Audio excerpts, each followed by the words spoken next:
All right, welcome everybody to this video, this real play of Simulacrum. I am Jay. I'm one of the writers of the game, the creator of Simulacrum, and I'm here with Ola and Jake and Jessica and Ari, who will be playing 4 characters in this session. For your awareness, viewers, we have gone through a session 0 before. You can see the kind of the agenda for that here, and a little bit of a pregame, which describes exactly how the characters came to be in the same place at the same time. So, with no further ado, we will jump straight into it. So, the characters have all been inserted into Neo City.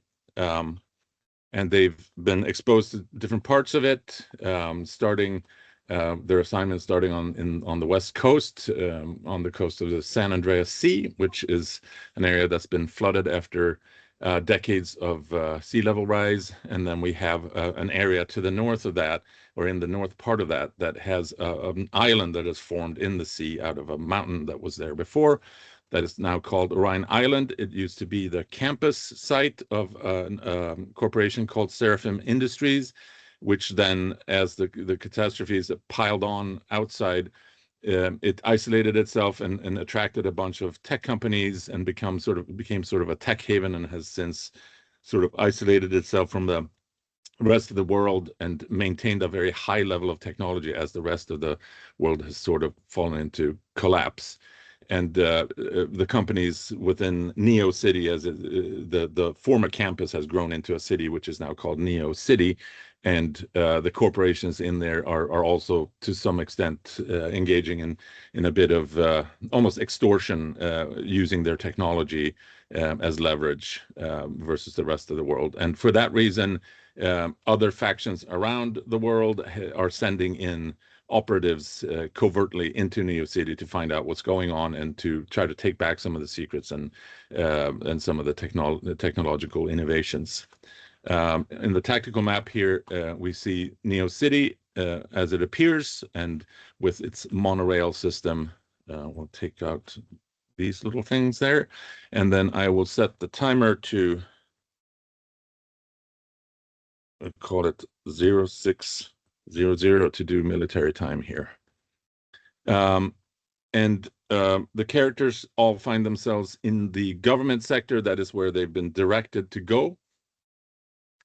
They've traversed Neo City at night through various means of transportation, depending on where they were dropped in and through which means they were dropped in. There were submarines, there were cargo ships, there were gliders and parachutes and all sorts of different means of entering the city. They've all been exposed to the monorail system, which is shown in pink on this map.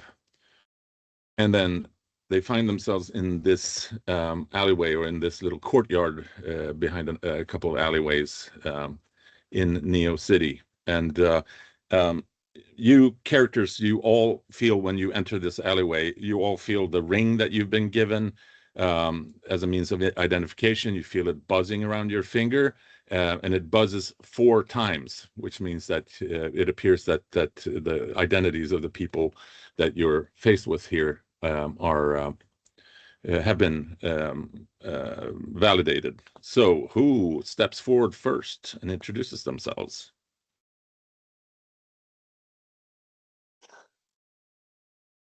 I mean, I can if no one else is. I will. I'll step forward. So Ro is like tall. He's like just over 6 foot. Looks pretty solidly built. Not overt, like sort of someone that would blend into a crowd. Pretty average looking features, short brown hair. He's wearing he is wearing glasses. They look almost like driving glasses, like they have like blue lenses. So for nighttime to like lower blue light or something. Probably wearing pretty standard clothing, some sort of like, slacks or like dark pants, and then like a kind of like a sport top that's zipped up. So he'll kind of step forward. Is there like a building we're supposed to be going into, or are we just supposed to like be meeting in this alley kind of thing? You've been told to your orders and are to be found on your tactical device that you have been given and that are attached to your it's attached to your wrist, You also have a way of unlocking it with the ring so that you get to a secret compartment with a secret screen that can give you certain messages that can be sent to you without anybody else knowing. You have been, your orders say that you are to convene at this Meyerist chapel and at this location. And so this is where you've gone. And you've also been directed to seek out Reverend Dubois to get the location of your safe house and the way to get into that safe house. Okay. Who wants to go next? Like I said, I'll kind of step out under the light and then kind of wait. Yep. Who wants to go next? I'm staying behind my box. I'm looking out, but I'm staying behind my box for now. All right. Yeah, I'm just leaning into one of the walls of the alley and just observing, looking at the other eyes. I'm like, yeah, I'm rather, and I'm standing with like a backpack and a beanie and some work clothes and some boots, and I'm around 45 years of age and pretty like unkept, a few days beard, looking like sort of a hobo. Standing there. All right. Who's next? Okay, I suppose that's me, Natasha. I don't know how much I should reveal about myself, but it's up to you. Sorry? That's up to you. Yeah, okay.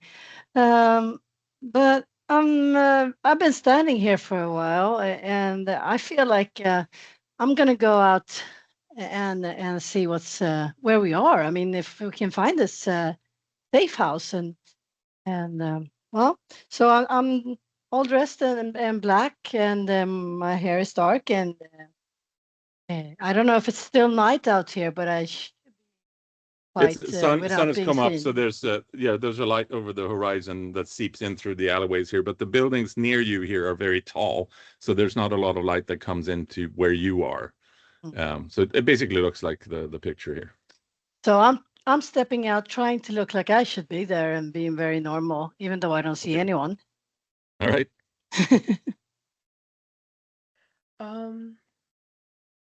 Let's see. I'll probably peek out a little bit. Yeah. Let's see. Felicia, she's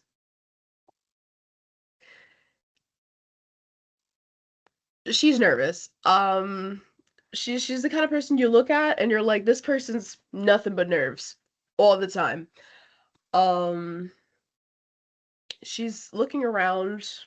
Maybe she sees other people, maybe she doesn't.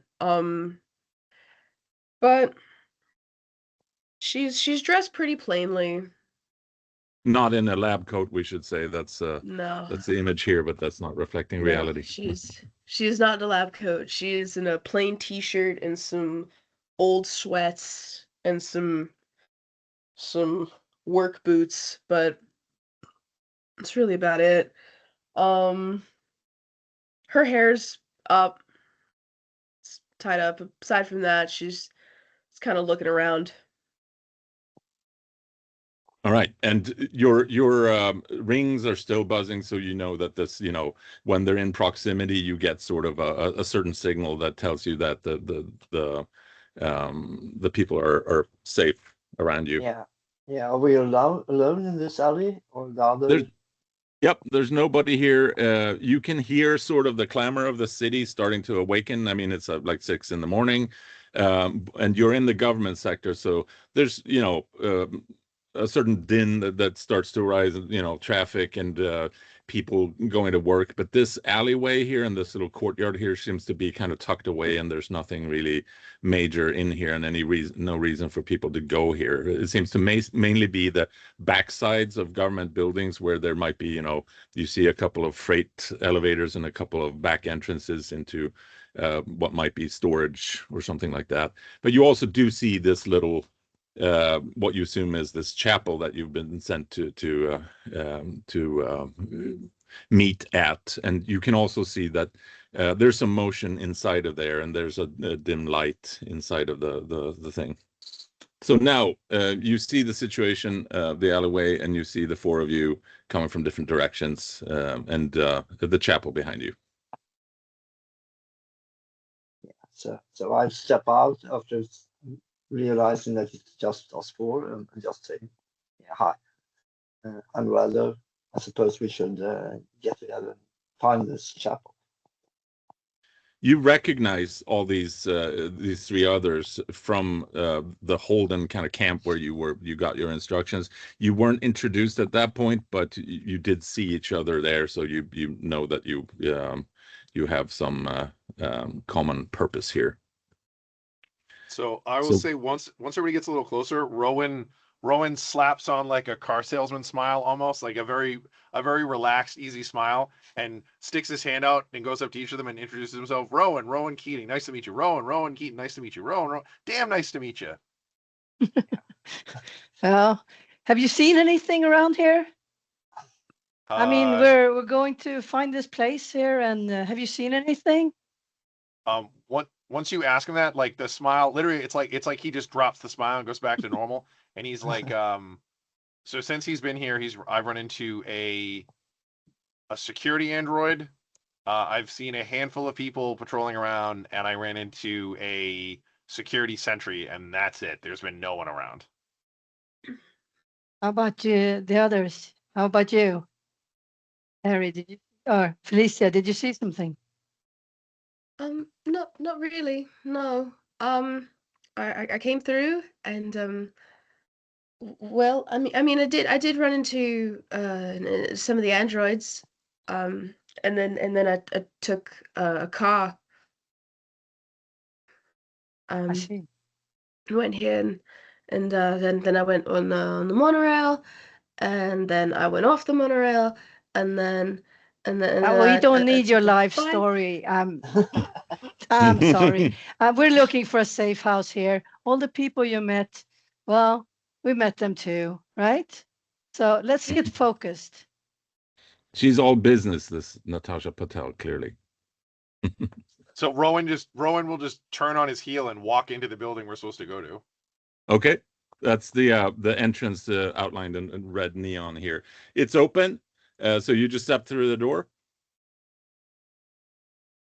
You notice as you step in through the door that it's very cool in there. It's air conditioned clearly, and very quiet. You can hear the quiet humming of some electronics, and then it's a very long room that you step into, and along one wall, the wall away from the door, there are some sort of berths or some sort of beds, if you will. And suspended over the beds are some kind of helmet-like thing that is connected to some sort of network in the ceiling. And you see one person in there pretty far back, laying on one of the beds and having that helmet put over their head. And they are slightly twitching a little bit, as if, something is going on there, something is being fed through that helmet. But other than that, you don't see anything. You see one door at the far end leading into the right. It's slightly ajar, and you can hear a little bit of shuffling in there, but you don't. There's no indication of what would be inside of that room. Okay, so weren't we supposed to go to chapel? Rather says he sort of goes behind you, just carefully and slowly going in, watching the place. Like, is this really the right place? All you had in your instructions was that you were to seek out a Myris chapel. You don't know what a Myris chapel is. This could certainly be a chapel, and there is kind of symbols. There are symbols around the place and on the walls that look like they could be of religious nature, but it's certainly no religion that you have been exposed to before. And there's also no sign of, any worship or anything like that. So difficult to say. But you can also hear, you also pick up the sound of something going on, some rearranging of stuff in the room at the far end. I'll approach the room at the far end and just sort of knock on the door and be like, "Reverend," and like tap on the door. Yes, you hear from inside. and then someone opens up the door. It's a very thin man in probably his early 60s, very gray with a grayish beard. You can tell that he's some sort of officiant of some sort. Doesn't wear traditional like Christian clergy clothes or anything like that, but it's definitely some sort of outfit that designates some sort of pious identity, is what it looks like. The vestments, as it were. Right. Yeah. How can I help you, my son? We were sent here by mutual friends to meet with you. Oh, that is news to me, my son. Are you looking to worship? No, we're looking for information. Information. Well, I can give you all sorts of information about the nature of life and the station that you're in and your experience that flows through you into the cosmos. Is that what you're looking for? That type of information? We seek enlightenment of a different kind.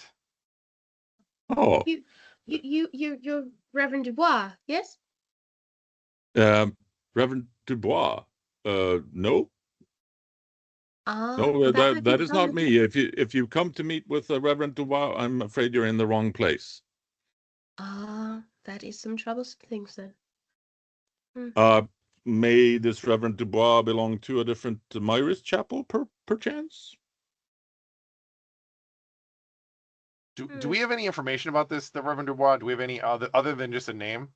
Yeah, the things you know about what you're supposed to do is literally what's in your little device there with your orders, and you can find that on your character sheet. So you weren't given much information at all, and the reason for that was explained to you as they didn't want you to know too much in case you were captured and then tortured or interrogated or something. Sure, So that makes sense.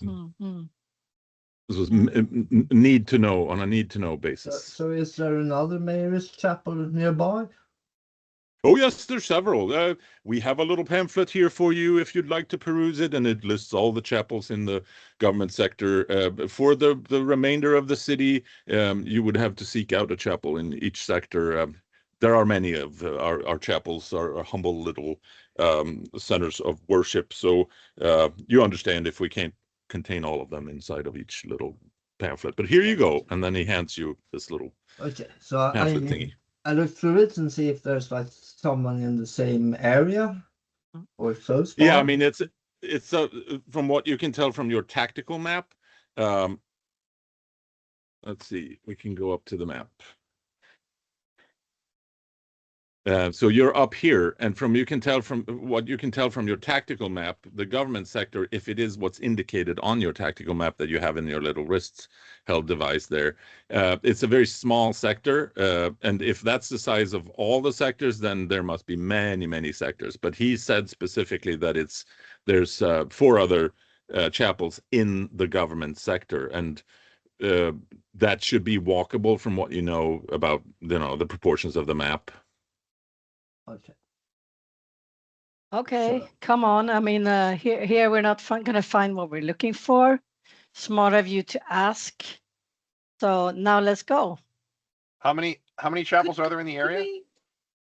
4 different chapels, and they're listed out with the address and everything, but you don't have them programmed into your device, so you would have to kind of navigate by feel and what it looks like. There is a little thumbnail map in the pamphlet that you can use to identify them, but they don't list out who's the reverend in charge of each particular chapel. Each of you now should roll a hunch, difficulty rating 6. That's a 9. Right, that's a success. 6 and a 3. That's a significant failure. Rowan rolls a 10. That's a critical success. You get a hero point. Why am I you at can the use roller? Sorry. uh, I'm going to go out and go in again. Okay. So you get the correct name here. All right. Anyway, Jake, your character gets a hero point, which you can record separately. You can use a hero point at any point to re-roll a die that you're not satisfied with. Okay. And if you have multiples, then you can just choose to reroll multiples or save the points for later. Anyway, Rowan gets the best result here, and he definitely sees that the when you turn to leave, you know look behind you and you see this reverend in this particular chapel. He pulls up a hand to his ear and presses on something inside of his ear canal, and you see that he seems to be muttering something. This is the reverend that we're talking to? Yeah. I will immediately shoot out my hand and grab his wrist and pull it away. My lord, what are you doing? This is abuse. I'll tell how. So I'll like, again, straight deadpan face. I will say this is not abuse, and I will reach and pull whatever. Does he have an earpiece in? You can't see it, but it seems likely, and you rolled so well, so you can just detect a slight glow from inside of his ear. So once I have his hand, I will reach in and I will pull out the earpiece. All right, it's kind of it's not how do you say it? It's not a temporary thing. It's actually been implanted in his ear, so it gives you some resistance. Do you continue to pull on it? No, I don't want. I'm not looking to hurt the guy. I'll try to listen in. Can I hear anyone talking? Like, I'll put my head near his head. Yeah, you hear a. You can't really make out any words. So I will look at his wrist. Does he have like a microphone on his wrist or something? No, not around his wrist. No. Okay. You can roll a hunch if you want to kind of pat him down and see if he's wearing something. Sure. I was gonna say he clearly had to activate it, right? So Yeah. I saw him do that. So Yeah. I will try to duplicate the motion and see if I can deactivate it. Okay. So you tap on his ear there. Sure. You see the glow going off, yeah, and you see the man is very perturbed. But then when you do that, his eyes narrows and he say, "You're in big trouble, mister." So I will, at this one, I will grab him by the front of his collar, his vestments, and I will lift him off the ground, and I'll say, one of us is in trouble.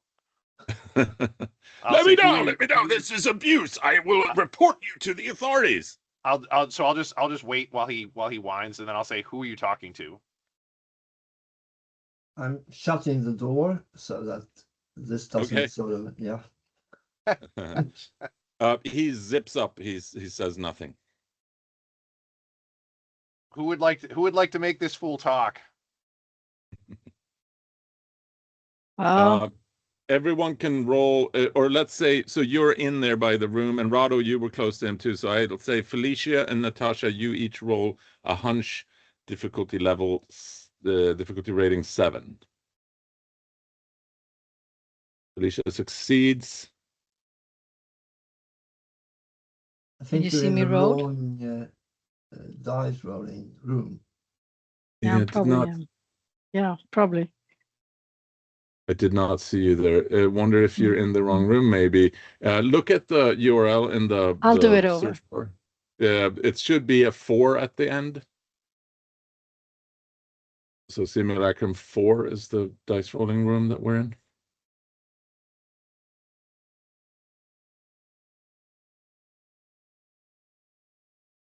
Otherwise, maybe we can have.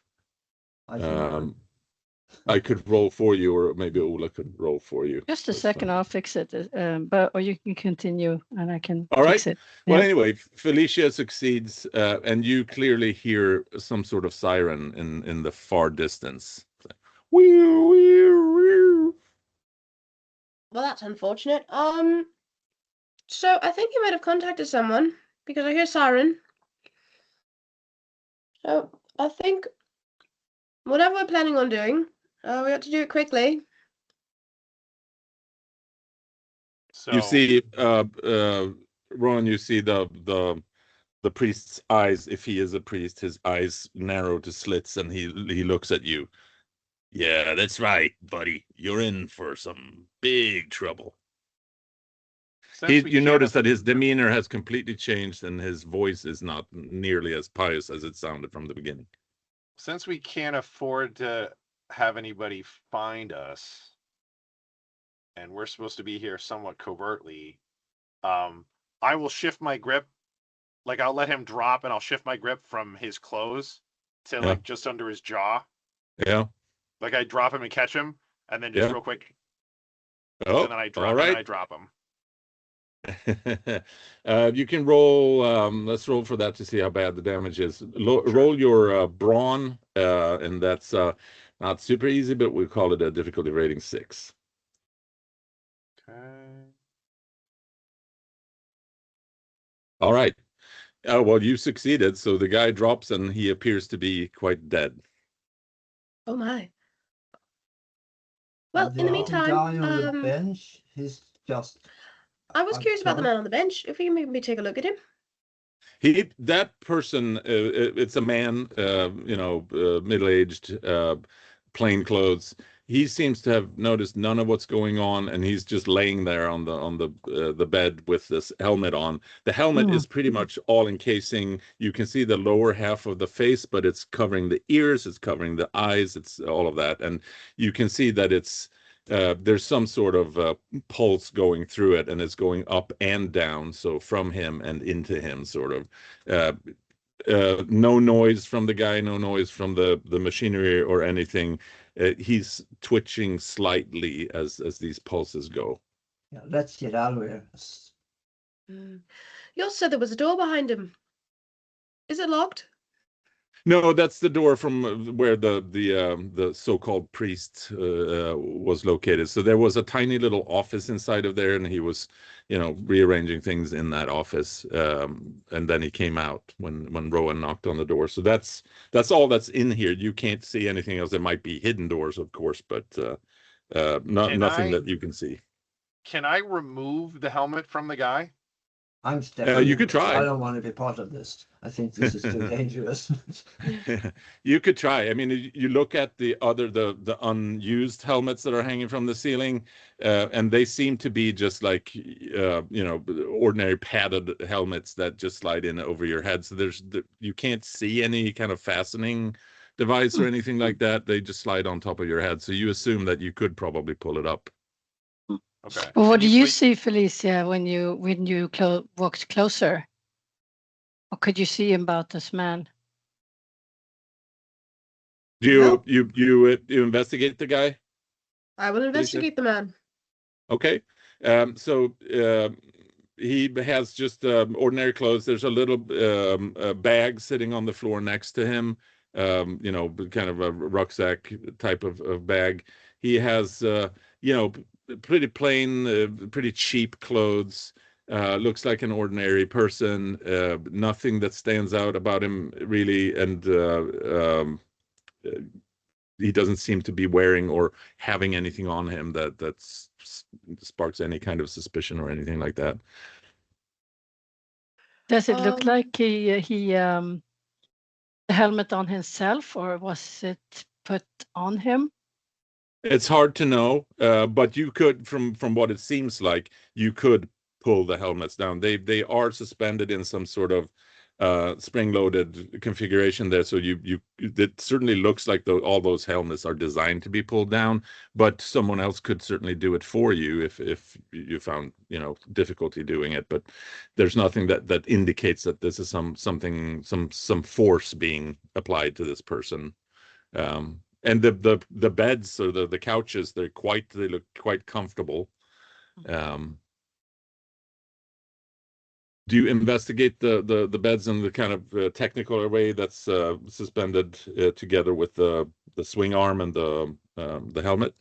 There's a little bit of equipment there that you could sort of look at if you chose. Meanwhile, you can hear the sirens growing louder. Yeah, I don't want us to linger here too long. I was trying to figure out if this guy was maybe under the effects of something that we could like remove, but yeah, it looks like he's sedated somehow. And you did notice when you stepped in, and you still sense it, that there's like this vague floral scent in here. You can't tell if that's some sort of atmospheric, something that's meant to calm people and make it seem like a friendly environment, or whether it's something that comes from whatever is going on with this guy. But it's faint and doesn't smell toxic. It does smell, like a faint chemical smell.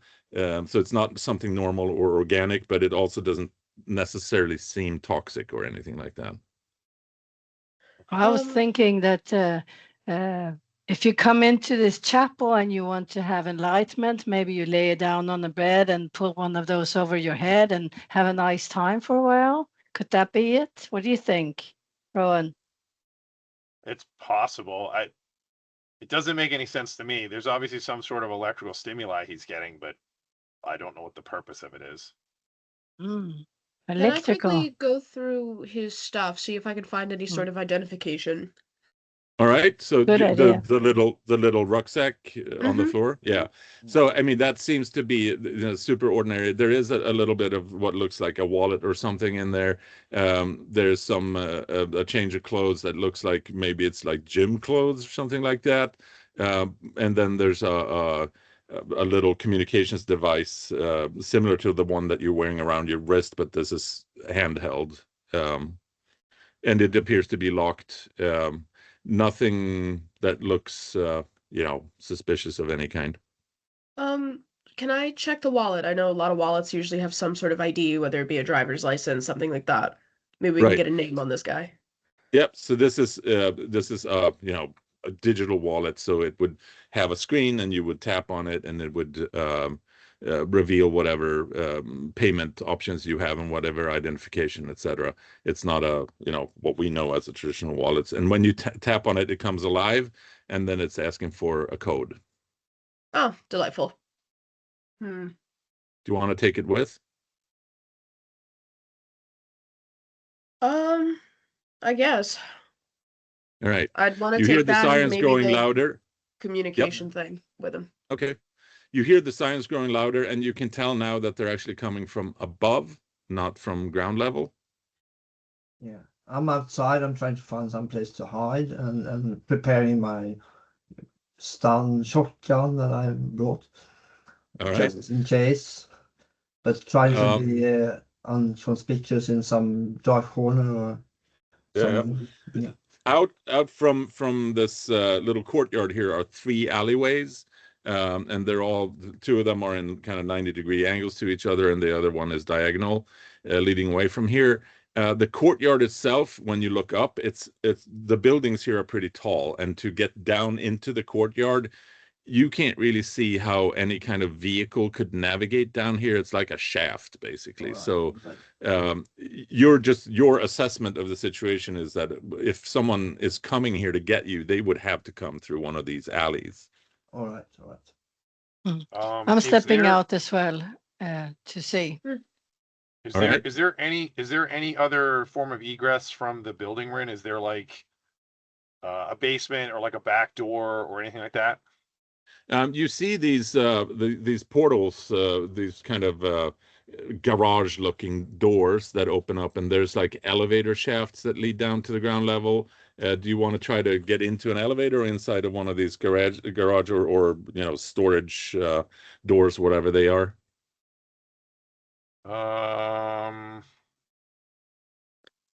Yeah, it's probably a good idea. I mean, I'm assuming that they're going to have some, and I'll say this out loud. I'm assuming that they're going to have some sort of like scanning equipment. They're going to be looking for people either leaving the building or being near the building. If we could like drop down another level, especially if we can go down, I'm assuming on my way in, I saw a lot of like sort of, flying vehicles, whether it's helicopters or VTOLs or something. They're probably landing on the roof since it's not navigable to like ground traffic. So if we go down a level, we'd be moving away from them. Yeah, that sounds like a good idea. I follow you into. All right. So you step in. Let's say that the doorway here is an elevator, or looks like an elevator door that has arrows going up and down. So you try to activate that. Yeah. Okay, it lights up, and the down arrow lights up, and you can hear something moving inside there, something mechanical, some slammer of some sort, some loud mechanical noise. And then, an agonizing 20 seconds later, the door opens, and there's a little freight elevator compartment inside of there. You can now hear the sound of the sirens quite loudly, and it seems like there's some whooshing noises, like. And you guess that whatever it is that's approaching, it's landed somewhere and it sounds like it's coming down the shaft from above. We will go down in the elevator, or at least right. I will. Yeah. All right. You all pack into the elevator, yeah? Yes. All right. The door closes slowly, and you can hear now, sounds of feet running above you and traveling down the shaft here and being amplified sort of by the shaft. The elevator starts going down with a jerk and then slowly descends. It takes about a minute, and then it's gauging based on the speed of the elevator as far as you can tell. It's probably going down, let's say, 40, 50 feet or something like that. And then the door opens, and you're inside this large, cavernous, what looks like a garage, parking garage. There's several vehicles parked here. They're very kind of neutral, nondescript vehicles, but all of them are two-seaters. And from what you can tell, they're electrical vehicles. You don't see that there would be room for a big enough, engine of any sort, but they are wheeled vehicles. You can also see out of this particular garage is a long, dark tunnel. If you want to figure out which direction it's going, you are going to have to roll a wit. Yeah, I'll do that. I can do that. Hmm? That's a 1, a 4, and a 10. Well, the 10 gives you a hero point. Wonderful. I didn't set a difficulty rating, but it was 5. So Rado, you succeed. Felicia succeeds. Ron, did you roll? Is that 8 yours? Natasha does not succeed. I didn't roll, but I can try. So I get 2 dice. 9 and Yes. 8. So you 3 of you are absolutely certain that this tunnel leads almost directly south. And I'm doubtful. Yeah. And you can't, I mean, it goes on for quite a bit, and obviously you can't see if it's straight all the way, but this is clearly this tunnel is clearly what people use to access this garage here. Yeah, and what about the vehicles? Are they like, can we get into one of those? Are they locked? I'm trying one of the closest ones. Okay, there's no traditional handles on them, but touching the door makes the door outline, but it immediately, the outline there, kind of neon outline on the door, it immediately turns red. Yeah, right. And there's a little bit of a sound inside. Okay. So now Ari's character has Felicia. She has experience with these types of vehicles. They look exactly like the ones, and in fact, they look almost stupidly identical to the one that you used before. Seems to be a very small deviation in what these cars actually look like. But is it south that we're going? Actually, do you believe that's the way we need to go? Well, we still need to either stay here. We can't just stay here.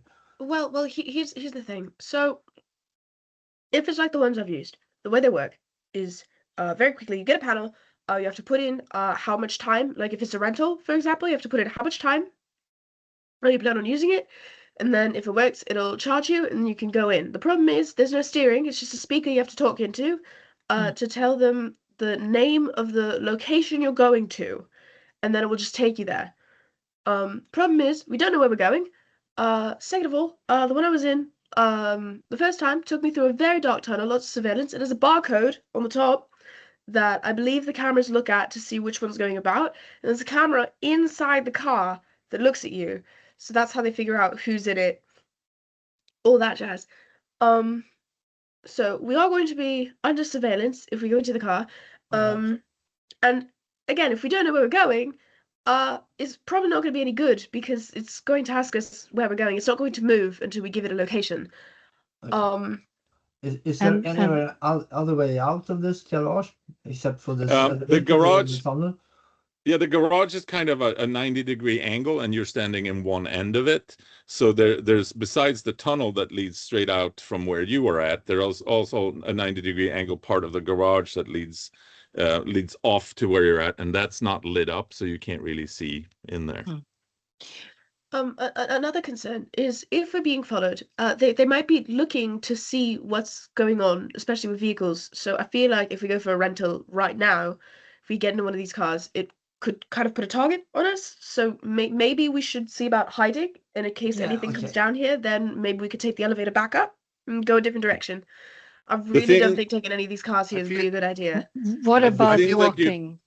I feel like the odds of these being rental vehicles in a parking structure seems slim. And since both of us have rented vehicles, I will check to see if it has the corporate, rental logo on the side of it. And if it doesn't, these are probably personal vehicles. Yeah, both of you have had that experience, and you remember that what seemed to be consistently the case was that they were magnetically connected to like a pole of some kind with a monitor on top, or a touchscreen interface on top, and none of these cars have that. They do seem to be, I mean, they're clearly locked. And they seem to be placed in some sort of distinctive places that, assigned spaces of some sort. So yeah, your assumption that this is maybe either an office rental place or office garage where people park for work, or if it's a residential building, although you haven't seen much evidence of there being residential buildings in this area. But it could certainly be residential parking as well. You're not sure. So just leave them then, and then just try to find someone. If that's the case, I do have the wallet and the weird handheld device that the man in the chapel had. Right. We could maybe see if any of these belong to him. Okay. Maybe that would get us one car, right? Yes. Who knows how to hotwire a vehicle? I might do that actually. No, probably not. I'm pretty good at those mechanic stuff, so I'm a biologist. So from what you recognize from what Felicia has told you, Rado, is that these are not remote operated; they're self-driving. So. There's no, you don't have a key to an ignition, you don't have access to the engine compartment or anything like that. It's all encased. Now, you might be able to break something up and mess with the electronics possibly, but that would certainly take time. But it's something that you could try. Now, Felicia, what do you do with the wallet? So it's asking for key code, and I don't know what that code would be. Wouldn't this alarm the sort of guys that were looking for us if we sort of activate the car? But I do have that little handheld device he had. It looks similar to ours. I'm thinking maybe there might be something on that that could either give me an idea as to what the code is, or if it aligns with any numbers or anything on one of the cars around here, maybe we could figure out which car belongs to this man. Yeah. And one idea is to sort of set it away without us in it. For clarity, the handheld, just to clarify, the handheld device is the wallet. So it's a little digital device with a screen on it, but it has payment information and that sort of stuff. It's basically a smartphone. You are basically holding a smartphone. Oh, word, delightful. But I'm thinking if we can get this car and send it off somewhere and not be in it, maybe that should be like a detracking the assets.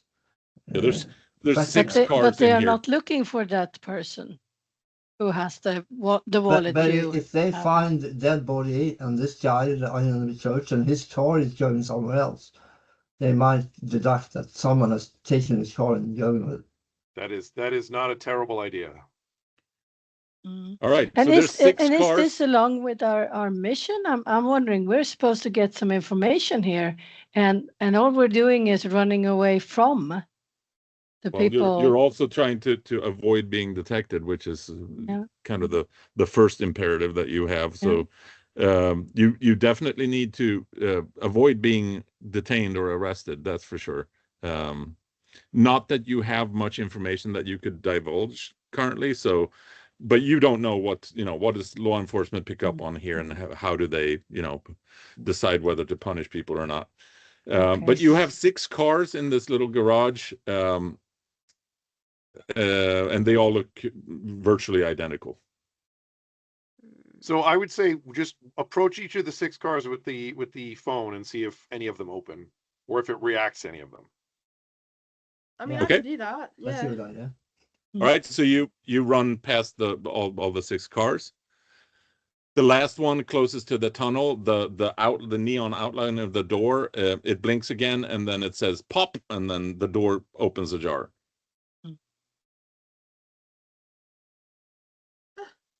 That's good. That's convenient. There we go. You open it up. Yes, absolutely. We open it up. Yeah. I'm gonna show you what that looks like. I'm keeping an eye on the elevator as well, seeing if there's like some sign of it going up and down or something. This is the car. That is very tiny. Yeah, it's a 2-seater. Now you could probably pile into it and sit in each other's laps. It would be very uncomfortable, but then you don't know how far you would need to go. So it could certainly work. But if it's a camera inside that shows who's driving it, then we will sort of show ourselves as well. So I don't think it's a good idea to use it, actually. All right. You hear a voice from inside the car. Please state your destination. It's a metallic, synthetic voice. Could we just send it home? Since it belongs to this man, maybe it knows where home is. Could be. Try. We could try that. All right. Who gives the car command? I will. I don't have a voice that can be traced, so I'll say home. Going home. Please close the door. So is the plan still to not go in this thing, or do we want to go in this thing? I think we shouldn't. I mean, we can't fit in all 4, can we? You could. I mean, you could pile in there, but it would be very uncomfortable. It would be tight. Yeah. And we would be traced. Possibly. Yeah, I don't think it's a good idea. So, I'm staying out of it. So while we're figuring this out in a few seconds, you said something about the tunnel taking another angle. No, this is the garage. So the garage is a 90-degree angle, and all the cars are parked at the angle that you're at. Okay. The tunnel continues along the angle that you're in, but then there's a 90-degree angle going in the going off from that. And what it seems like is that it's tracing the shape of the building, basically. So the 90-degree angle is the corner of the building. That's what it seems like to you. So if the car would go off in one direction, could we go in the other by foot? You could go into the other 90-degree angle passageway, but if that's another part of the garage, you don't know if it's going to lead somewhere. You don't know. It's dark in there, and you also noticed that when you stepped out of the elevator, there were lights, halogen lights that came on in the ceiling and lit up the garage, but only this part of the garage, so you don't see anything further. Can I see which way? Like most parking garages, I'm assuming there's one ramp that goes down and one ramp that goes up. Can I see if like which direction it goes up or down? Can I detect a grade? The corridor definitely goes downward, or the tunnel goes downward for sure. And Ari, your character Felicia, you already know that these tunnels, you have seen no evidence of them going up onto ground level. What you have seen is that they connect to other tunnels and they connect to garages everywhere. That's all you've seen. There would have to be service entrances somewhere. So what I think we should do is I think we should tell the car to go home. And then we should all follow it out into the tunnel, because it'll cause the garage door to go up. So then we can follow it through, and then we're in the tunnel. Once we're in the tunnel, we can just go to another building. We can even go the opposite direction of the car, go to another building. Close the door. Please close the door. Yeah, good idea. Let's go for it. All right. So we will do that. I will close the door, and then we will follow it to the exit. All right. It buzzes a little bit, and then it says, "Please step away from the car. You are in danger of being injured." Say less. Let it. Yeah. You step up. Yeah. You step out of the way. Sure. Okay, so the car starts accelerating very slowly, very gently. It's just humming. It makes almost no sound. And then it sort of scurries away into the corridor and gradually speeds up. And you're going to have trouble keeping up with it, clearly. But you can see it. It's got lights in front that light up the tunnel. And you can also see that as it passes through the tunnel, there are lights that are being activated on the sides and in the ceiling. That light up the tunnel, and then again they go off behind it. Do you start running after the car, which you would have to do at this point? You can't just walk behind it. It's going fast. Yes. Yeah. Again, we only needed to use it to get through the garage door. I'm assuming the garage door is activated by vehicles, not by people. So you don't actually see a garage door. That's just the tunnel. Oh, I thought there was a garage door that was like closed to get in here. Nope. No. This was it was the elevator door, so no garage door, at least as far as you can see. And you can now, because it's lit up, and the car's lights they're shining pretty far forward, so you can see that the tunnel just keeps going, and then you think that you can see a bifurcation, so the tunnel splits in two. But the tunnel still slants slightly downward. As you start running after the car, or if you begin running after the car, you pass by this other 90-degree section of the garage, and you can see that it's an identical section and when you reach that point, that part also lights up the same way that it did when you stepped out of the elevator. And now you can see that it's basically a mirror, a 90-degree mirror of the section that you were in, and there's another elevator at the far end of it. Isn't that a better idea?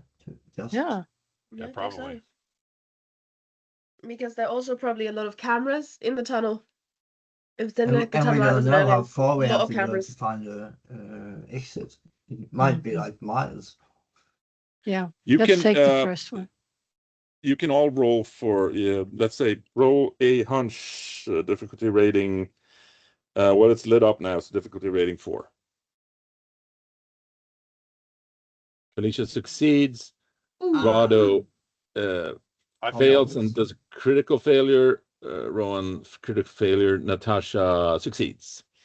So Natasha and Felicia, you both see as the car is kind of and the light is moving through the tunnel as the car is vanishing into the tunnel, you can see clearly that there's cameras mounted in the ceiling of the tunnel, and they appear to be tracking the car as it passes.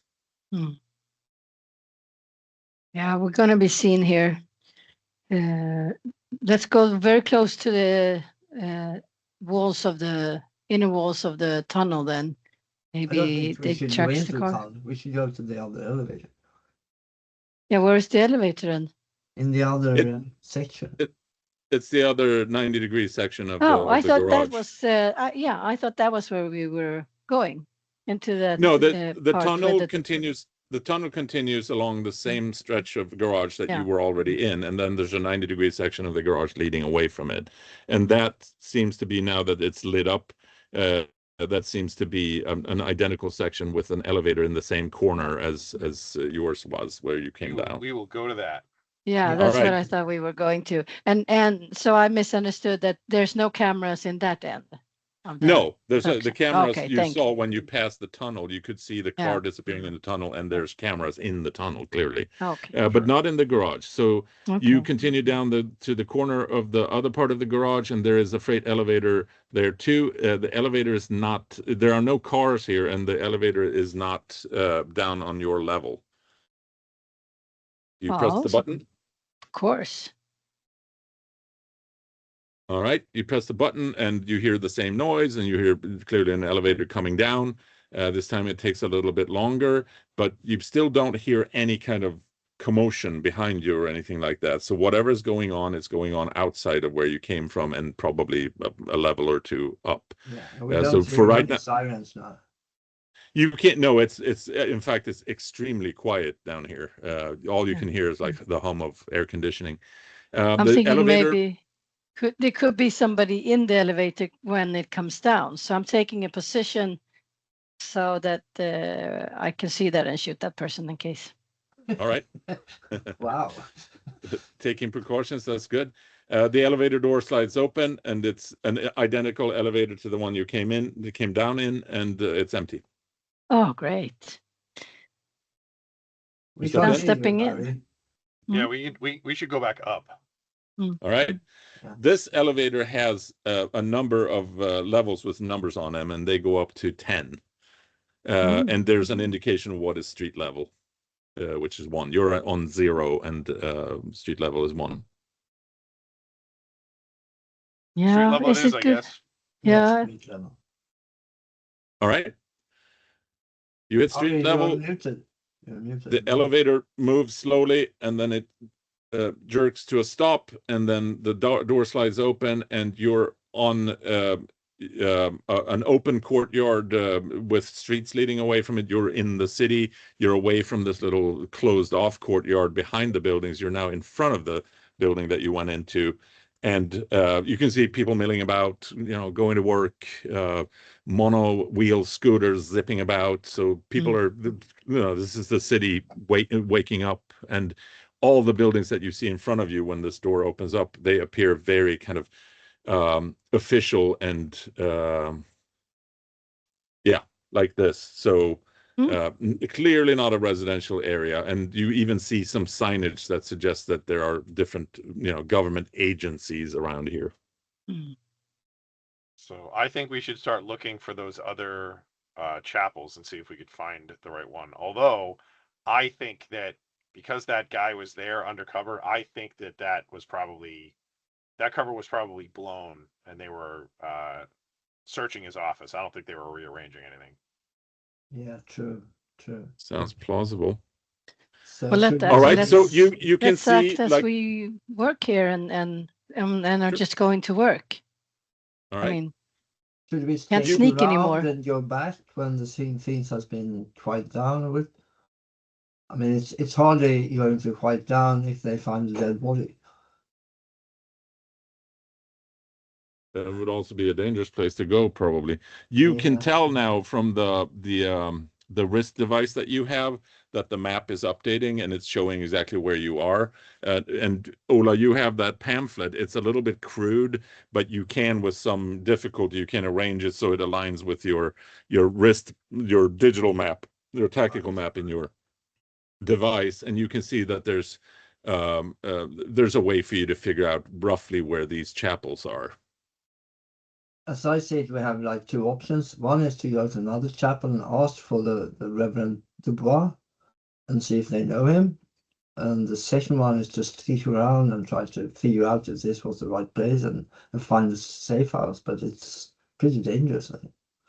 Are you stepping out of the elevator? The door seems like it's about to close. Yes. Yeah, I'll put my hand All in right, front of so it. you step out onto the sidewalk. You notice that there's a weird absence of ground, so wheeled ground cars.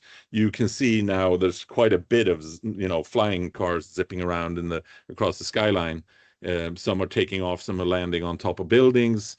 There's the only vehicles you can see really are these mono-wheel scooters. There are people zipping around on those, and they seem to be commuters going to work. And then there's a lot of people that clearly are coming or going to a monorail station nearby. So it's kind of this lemming-like experience of people just flooding the square in front of you.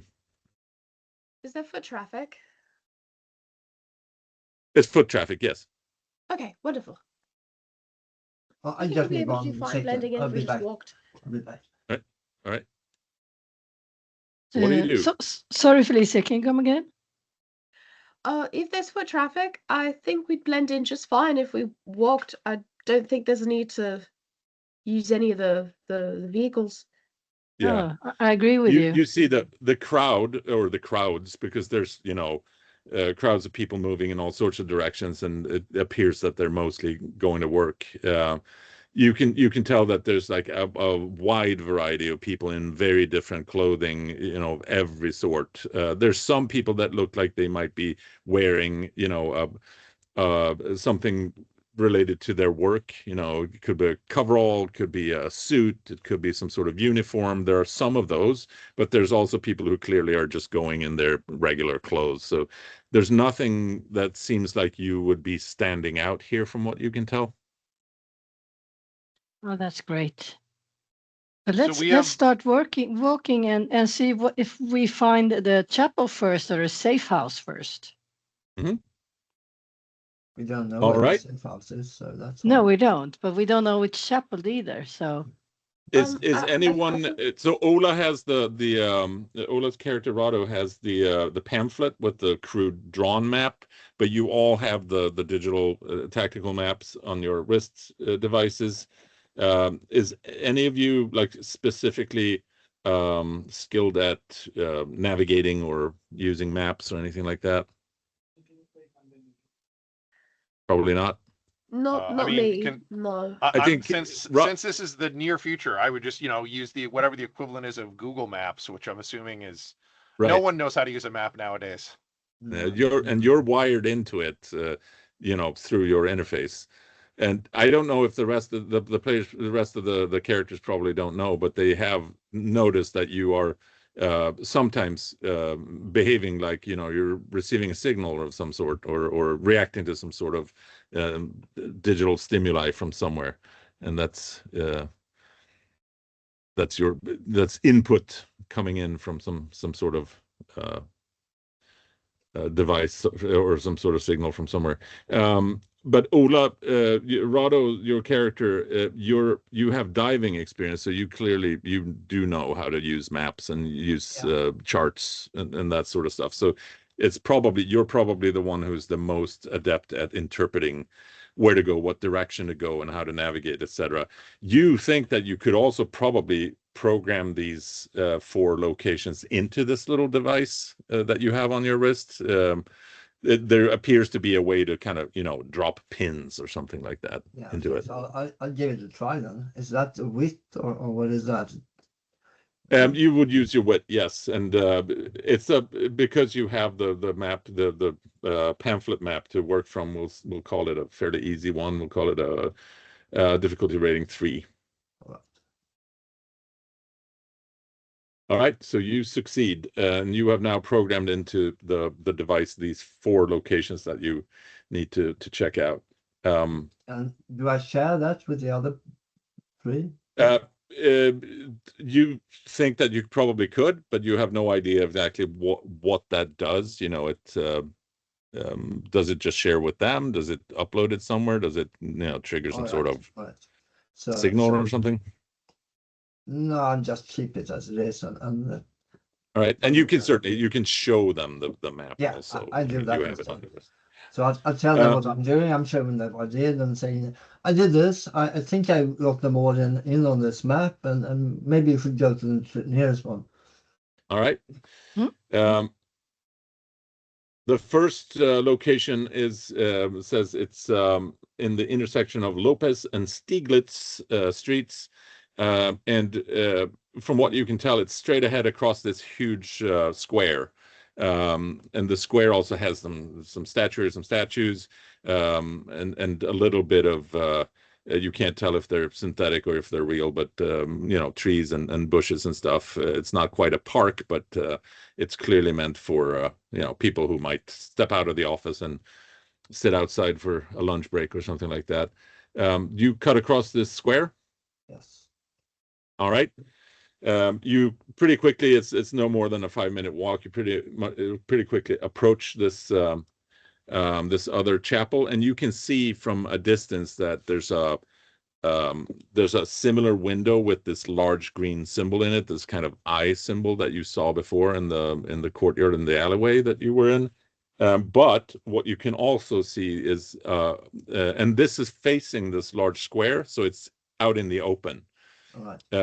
You can see a gathering of a crowd outside of that place. Okay, so I'm stopping, like, just to have like a pause and sit on a bench or something. I'm not trying to be too obvious. All right. Does the crowd look like? It appears that the crowd is convening around the front door, and there's more people coming in there, and they're kind of stretching to see in through the door. You're still, 50, 60 yards away from it, so you can't hear what the conversation is, but there's a murmur coming from the crowd there, and it's kind of rising. Can we see any kind of like official, I don't know, androids or police or Roll your hunch, difficulty rating 4. You can all do it if you want to scan the environments. Rado succeeds. Felicia gets a critical failure.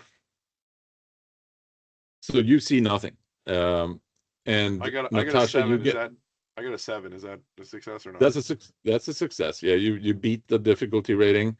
Felicia got a 1, which is a critical failure. Natasha rolled a 4, 3, 3, and 3, which is a significant failure because you failed and hit the difficulty rating.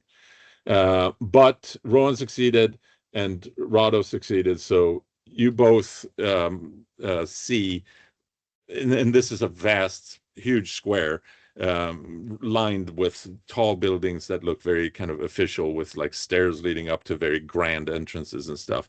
You can see these types of surveillance androids or whatever. You can see them everywhere. All right. But not like big, like they're outside this church, or that it's like blurry. No, I mean they're just standing on corners, basically surveilling the place. So it's not like something happening there that's been. The only thing that I think it kind of gives me pause is the fact that, so when we met whoever was posing as the reverend at that last place, he gave us a pamphlet that he knows we might be well, to be fair, he's not telling anybody that, but if they were listening, they might know what we're looking for. True. I didn't think of that. Shall we go to the next one directly and skip this one? But he did that before he knew we were hostile, didn't he? That's true. So he could have just been like doing his due diligence, playing the part. Yeah. When you asked, he seemed to be under the impression that you were looking for, whatever, spiritual guidance or, prayer worship services or something. Yeah, and it seems like it's very elaborate to make a new pamphlet just for us. That's true. But well, they don't know. They don't know. They don't know that they're looking for us necessarily. We could even, just in case, like, where they are looking for us, three of us could stay here, and like, I don't mind walking across the square to see what all the crowd is about. Okay. Yeah, sounds like a good idea. All right. So. I'll come along. From what I've seen, it's not really a good idea for too many people to be clustered together out and about. Especially on my way here now, it could have been the time of day, but people were really kind of keeping private. Not too many people kind of huddled in groups. So I think being a little bit more spread out might do us some good. Yeah, sounds good. We're also a bit apart. We're so different in our right, yeah. And you do recognize that what Felicia says is true. You've mostly only seen individuals move about, that there's no not really couples walking around or big groups walking around, so that seems to track. So Rowan and Felicia, you walk across the square, and you can see that people are now, some people on the coming out from inside the office are trying to, get through the crowd and say, "Oh my God, someone call the authorities." What do you do? So I'll just walk closer and act like just some random passerby who's trying to be like, "Oh, well, like, what's happening?" Like, I'll put on my my disarming face and ask, what happened? I think in a similar vein, because my character, while I'm a biologist, I am still a doctor.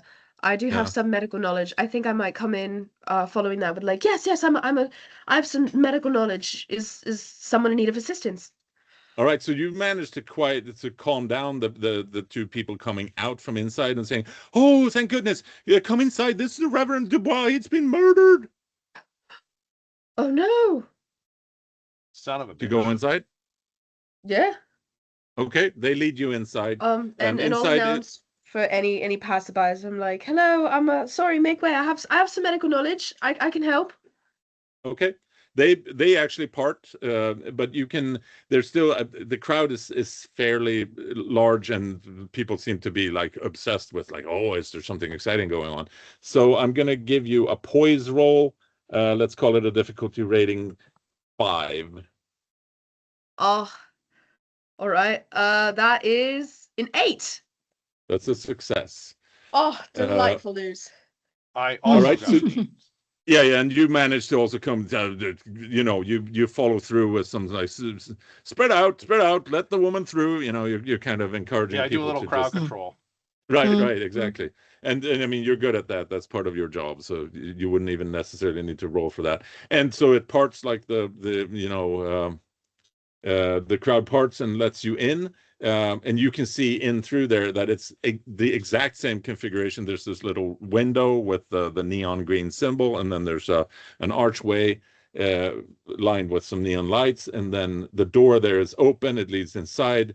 There are an identical number of couches with those helmets hanging from the ceiling in these spring-loaded contraptions. Nobody's in those couches, but although there's evidence that they have been used, but then left kind of hurriedly. And then there's the same way, there's a little door to the right at the far end of the room.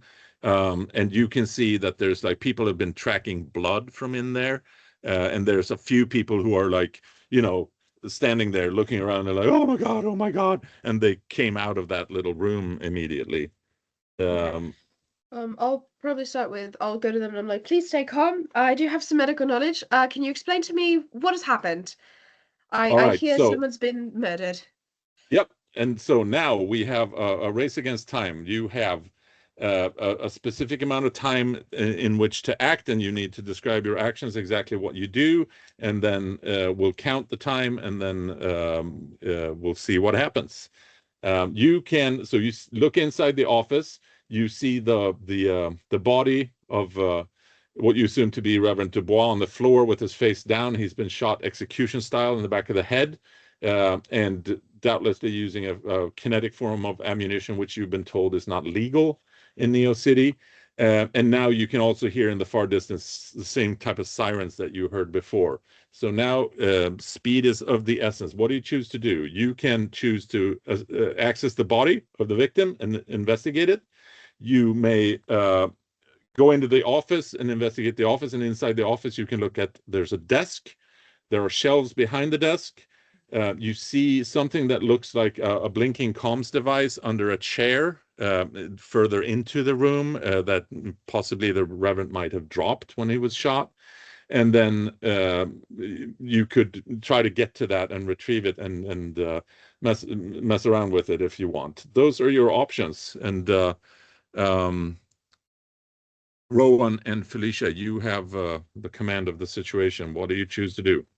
So while I'm asking the people who are about kind of what has happened, what they know, I'm Yep, definitely looking at the body. It would be a little odd if I, having medical knowledge, were looking at things not the yep, body. But I'll turn to Rowan and tell him, take a look around. The chair. Just take a look around.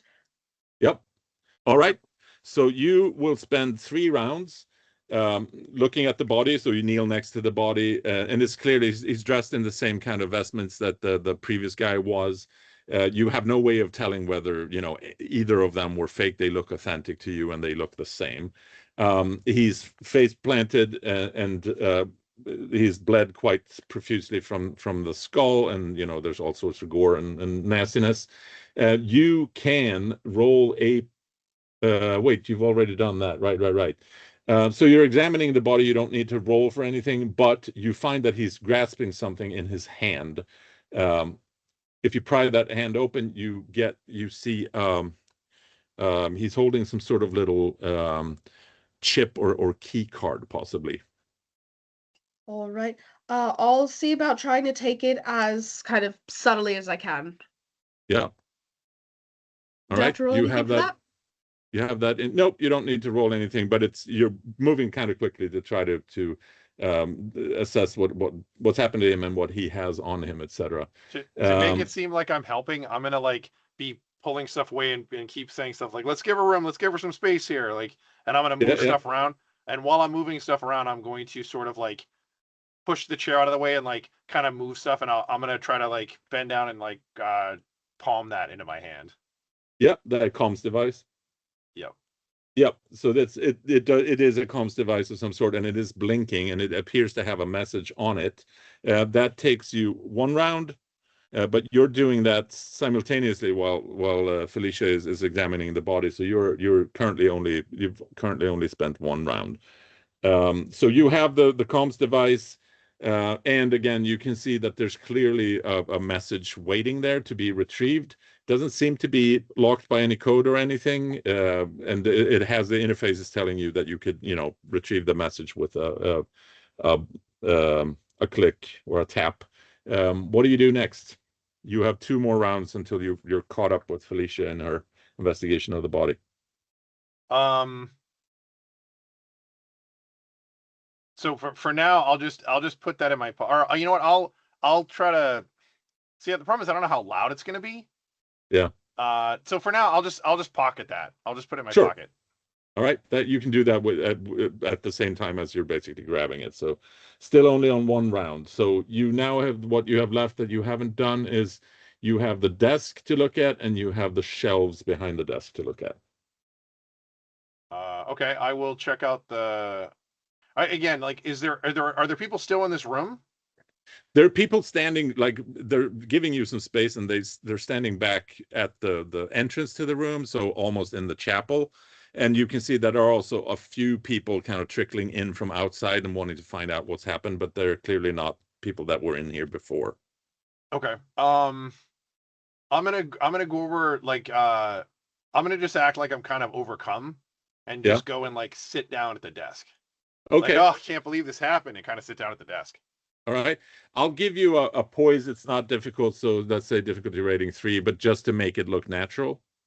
Sure. Okay. So and while you're doing this, you hear the noise, that's getting louder from the sirens. I got a 10 and a 9. Oh, that's a hero.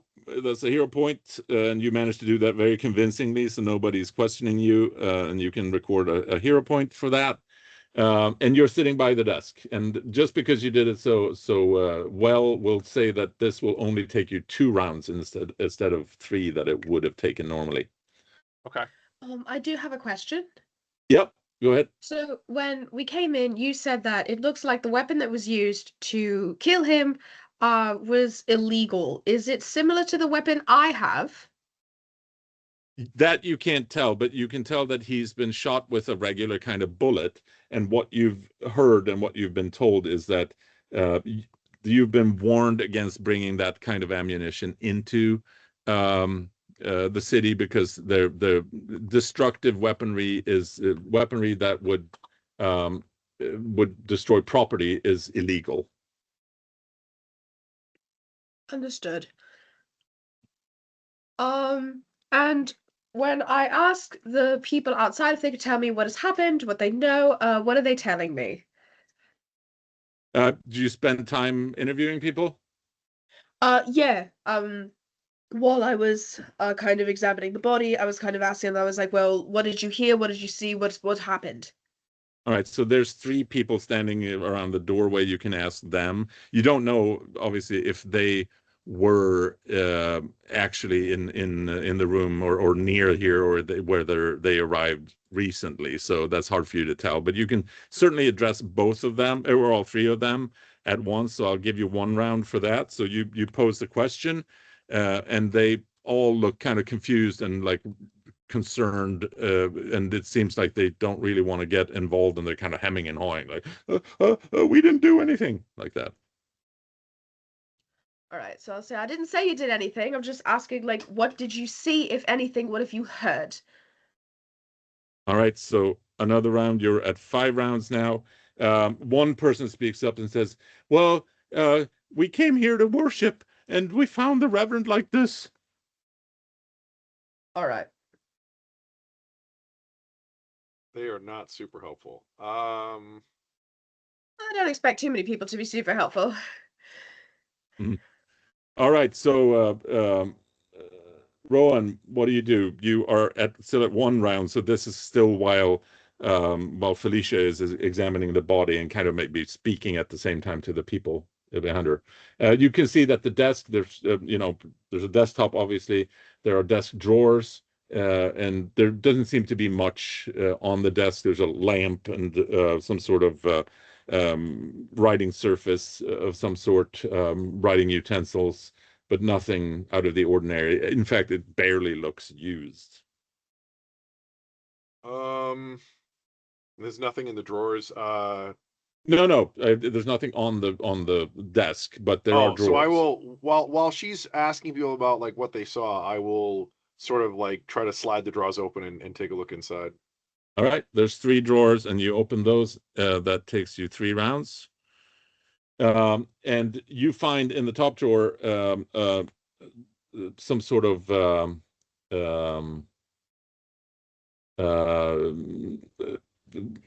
do you call it? Like a notebook of some sort. Okay.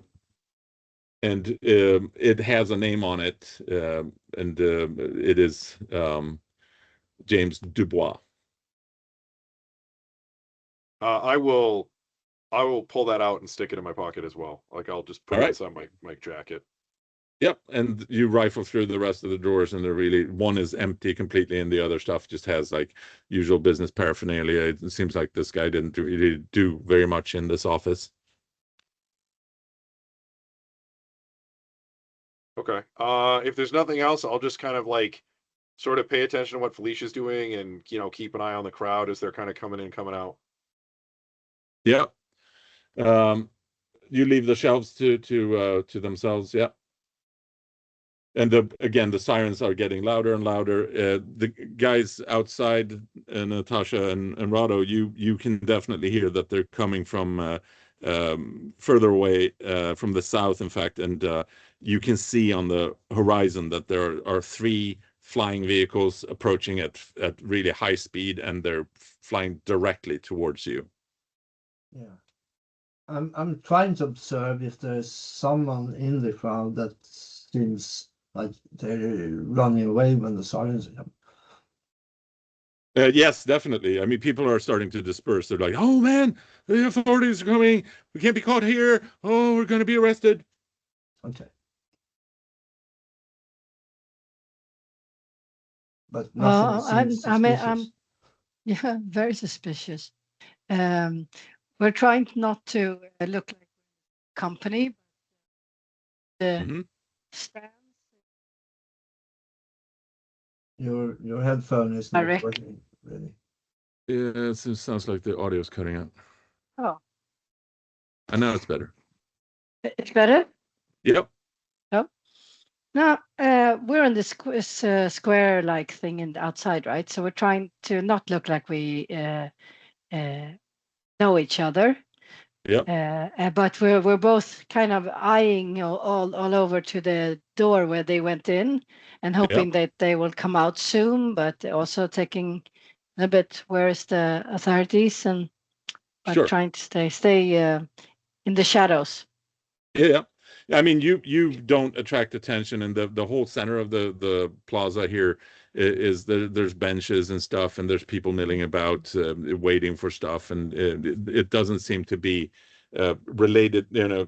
Doesn't seem to be attracting any attention from what's going on at that chapel. But if you want to keep an eye on the drones, the police drones that are like placed around the plaza at the corners of the plaza, you can do that. That's a good idea. All right, so roll. How many are there? How many can we see? You can see 4 at each corner of the plaza, but you can also see that they're standing perfectly still, so they don't seem to be doing anything, at least not yet. So whatever it is that they're looking for, they haven't been triggered by that, or they haven't been activated, however they work. But they look like they're simply here to surveil the area, and whether they are commanded to do anything, that hasn't happened yet. If you want to see if there are more hidden somewhere or coming from somewhere, you can roll a hunch, difficulty rating 4. Yeah, I'm more concerned in like thinking, is there some way getaway that seems better than the other if we get caught, or if the guys coming up from the chapel, if they need to get a quick getaway. Yeah, it's completely the plaza is completely open, so you won't have any obstacles or any difficulty in going places. No. But obviously, it's also very visible. So wherever you go, if you move suspiciously, it's going to be noticed. Yeah. And if you start running, that's certainly people are going to see that. There's no way to avoid that, really. Yeah. So I think I'm going to go closer to the entrance, but stay like, all right, 10, 15, 20 meters away, just to sort of be aware when the other guys come out and say, come here, we can go this way. If that's like, and try to find a place to go. Yeah. You can roll a hunch, difficulty rating 3.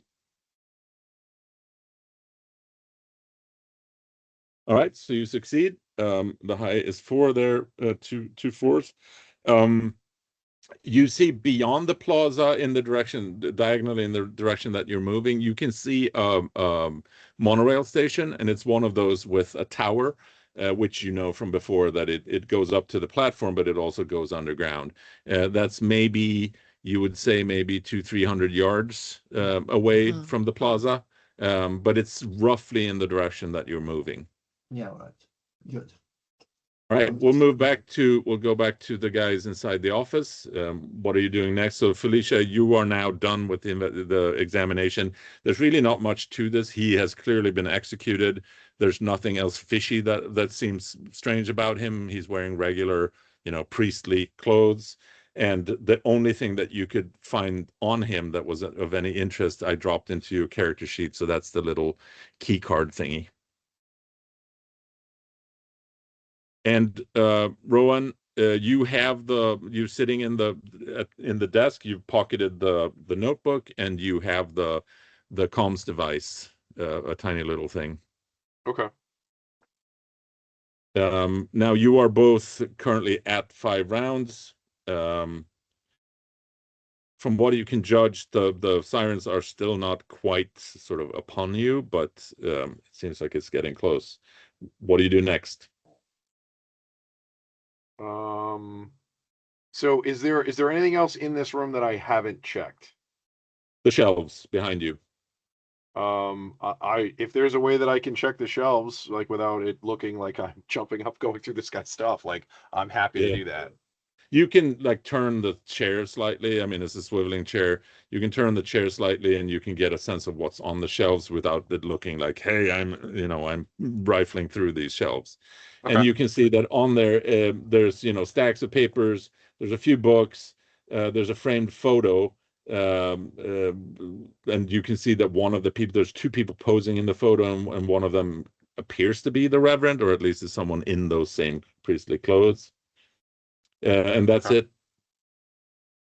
If there's nothing else of note on the shelf, I will get up and sort of walk towards Felicia, and then make a point to kind of be like, we should probably get out of here, kind of like make that kind of like nod my head kind of thing. Yep. So you investigated the shelves. That means that you're now at 7 rounds. So Felicia, you're basically getting up, and you're like looking around the room, and you can't see anything else of interest in here.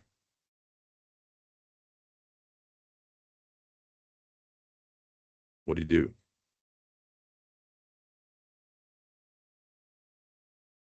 You are muted.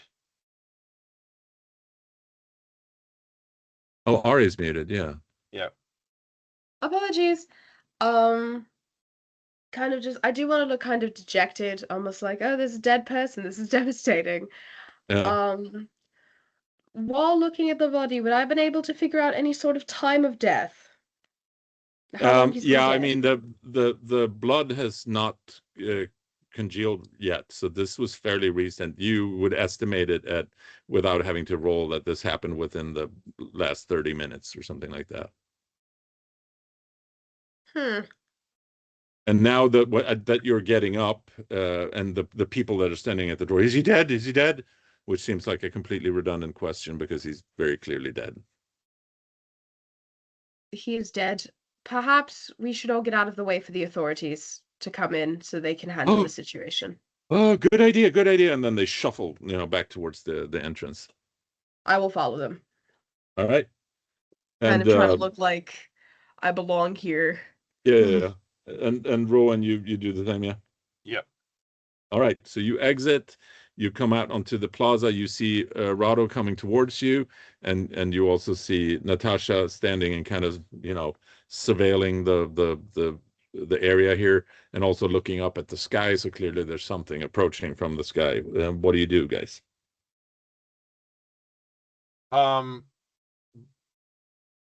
I'll deliberately start walking towards, like, I'll see if there's is there like a cafe or something? I'm assuming, since this is like a downtown business district.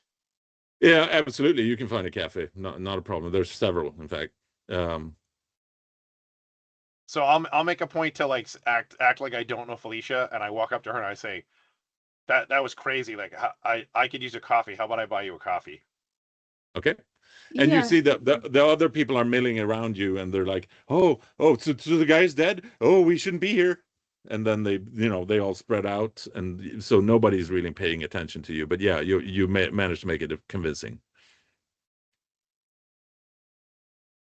And you sneak away to and then I'll just walk towards the cafe, and I'll kind of jerk my head towards the rest of the people just so they know.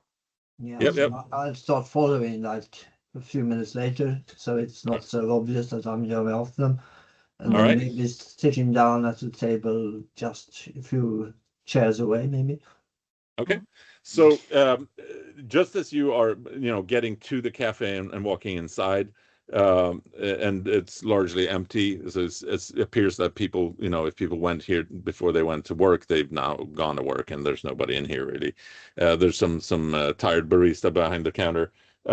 You hear this sound as three law enforcement vehicles are descending and landing on the plaza near the entrance to the chapel.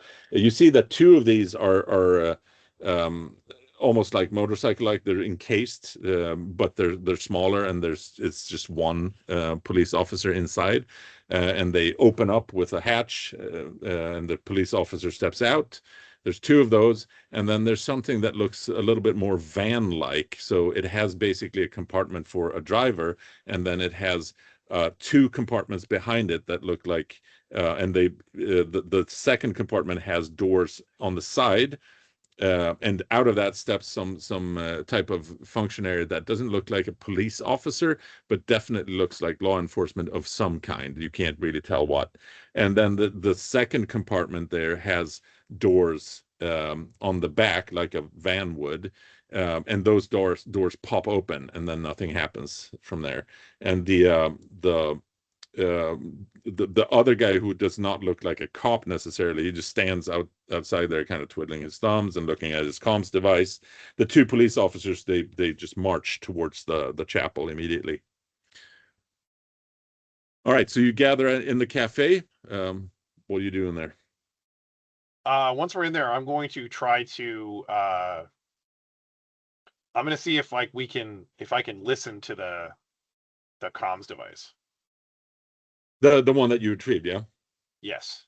Yeah, so it doesn't seem to be locked, which is obviously a security issue. And for you, as a former security person, you think this is outrageous, but this guy clearly wasn't very careful about that kind of stuff. His password is 12345. Right. It's not even password protected.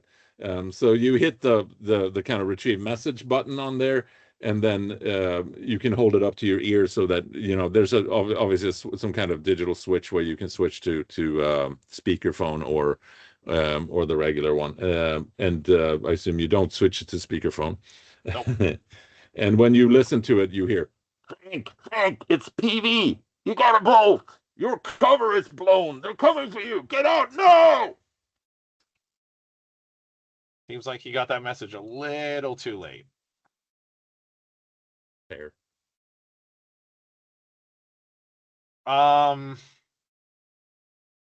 Okay, so that's not super helpful. You did get the initials PV. Sure. It doesn't say us anything, right? So are we all four gathered now? You're in the cafe.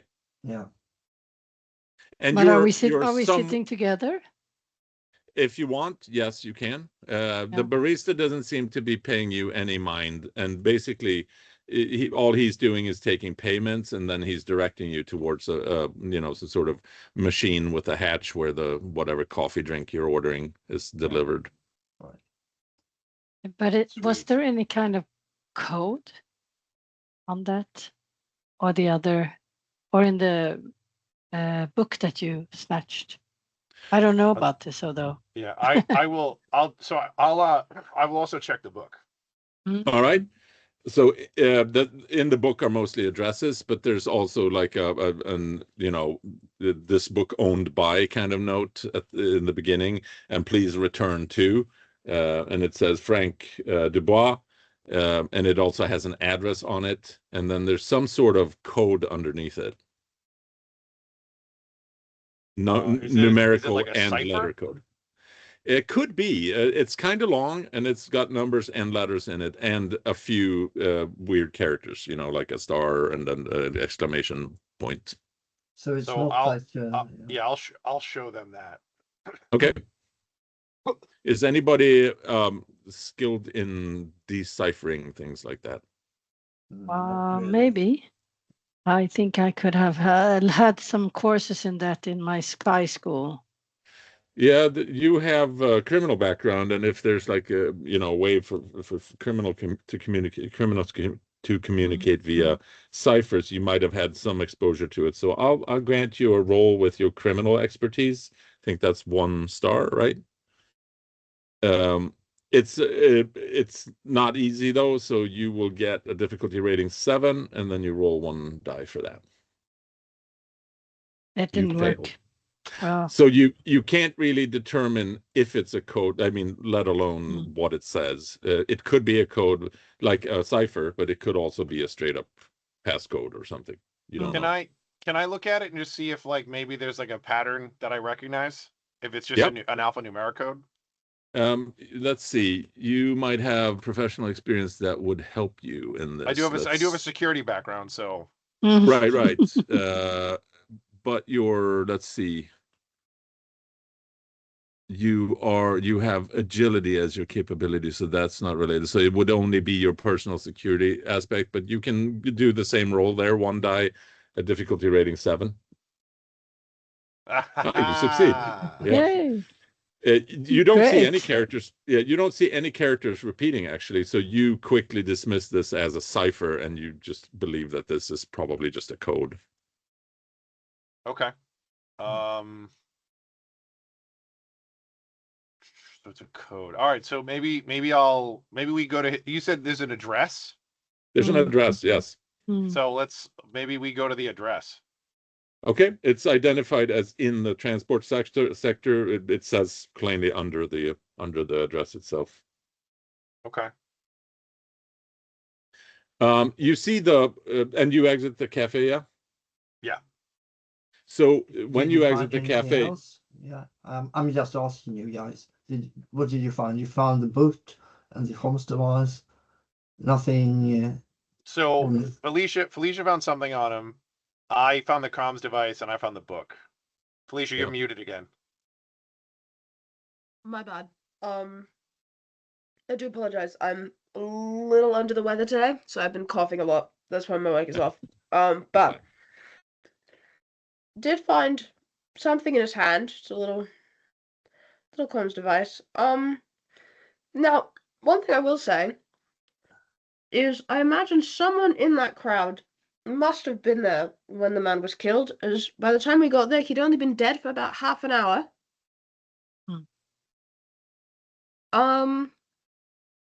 He's very recently killed. And When you, as so you exit the that's awful. cafe, you see that the crowd is completely dispersed now. Yeah, but there's still people in the plaza. There's people in the plaza, yeah, and some of them might have been, might have been there, possible. Yeah. But the thing that you took from him, the comm device, does that one have a code as well? It's not a comms device. It's a key card. It's a key card. Oh, that will let us in somewhere. Maybe the address will work. That's my thought. Do you show the other guys the card, Felicia? Sure. Yes, I'll show them. But we don't know where it leads to, so that's a problem. But you did have a map there, Rado, right? Yeah, but it's on the other chapel, so I don't think the chapel would be a safe house. Oh, but we'd have a new address, don't we? We do. So we can put that into your map and you can lead the way and we can try to not suspiciously follow you. Yeah.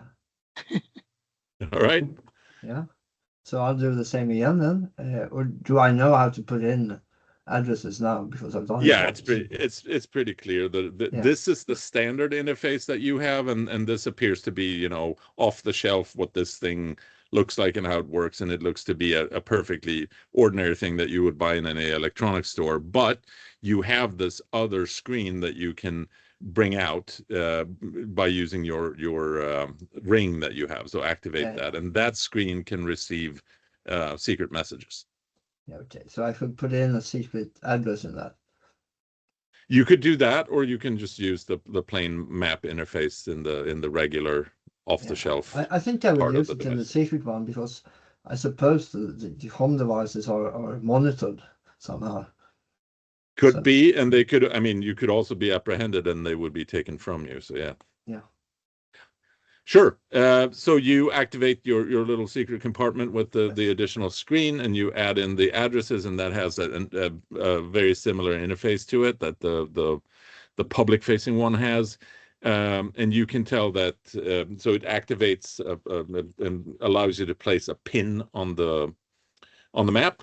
And so your tactical map that we're looking at here, it pinpoints this address as northeast of the transportation hub, which is here. Okay. So the address is roughly here, if you can see that, my pointer here, and you are currently up here. And that's the only address we think is valid. The only address you have, yeah. Yeah, so there were no other addresses in his notebook. Yeah, so we'll head there. Like we don't. We saw it is the only breadcrumb we have. So yeah, right. And we saw the Hoover train, right, and the tower not that far away. So yeah, the monorail, yeah, it's monorail, yeah. It's around the corner and just off the plaza. So yes, you could hop on the monorail if you wanted, and you do know already. I think all of you know that there's there are lines that have end destinations or end stations in each particular sector. And you're at the end of the line or close to the end of the line of the government sector, and that's a line that leads straight into the hub. Yeah. So the station that you're seeing is this one here, the one with the tower. And the thing I put into the secret compartment, is that share with the other three? You can share it with them, yeah. And it asks a control question. Do you want to share this? And then it also asks you to put in your personal identification. Yeah, I would do that because then if we get separated, we all know where to go. Yep. All right. And do you go to the monorail station? Yeah. All right. That's just a less than a 5-minute walk. You get to one of these towers that represent like a bigger station, a larger station. It extends vertically up to the platform, but it also extends underground, which you know already. And some of you know that underground there's like typically a garage and then tunnels that lead away from it. So it's kind of a commuter hub. You have no trouble getting, into the elevator there and riding it up to the platform.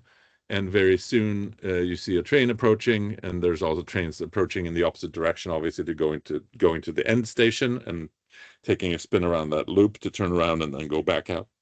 Train stops in front of you, doors open, and you see that familiar glowing halo, neon halo above the door entrance that you seem to recall were part of some scanning device that scanned your ID chip as you entered. So as you pass into the car, you can feel your temporary ID chip that you've attached behind your ear. You can feel it buzzing, but the halo above you glows green and lets you in. So we spread train out into the wagon or in the cabin or right. car or Yeah. And you can see when you look through the glass door to the car in front, you can see there's a patrolling drone there, and you can see also to the car in the other direction, there's another drone positioned exactly the same way and just standing there. So there appears to be a drone in every second car, basically. The train has 6 or 7 cars. The doors close, and then it starts moving to the next station. Well, I'm And standing up a little bit away from the others, looking in another direction, trying not to look like I'm with them.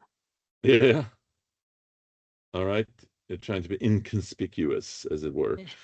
Yeah. All right. And let's see. You arrive at the next station, which is you're now out of the government sector, and you're approaching this little kind of bridge over this little waterway here. And then let's see.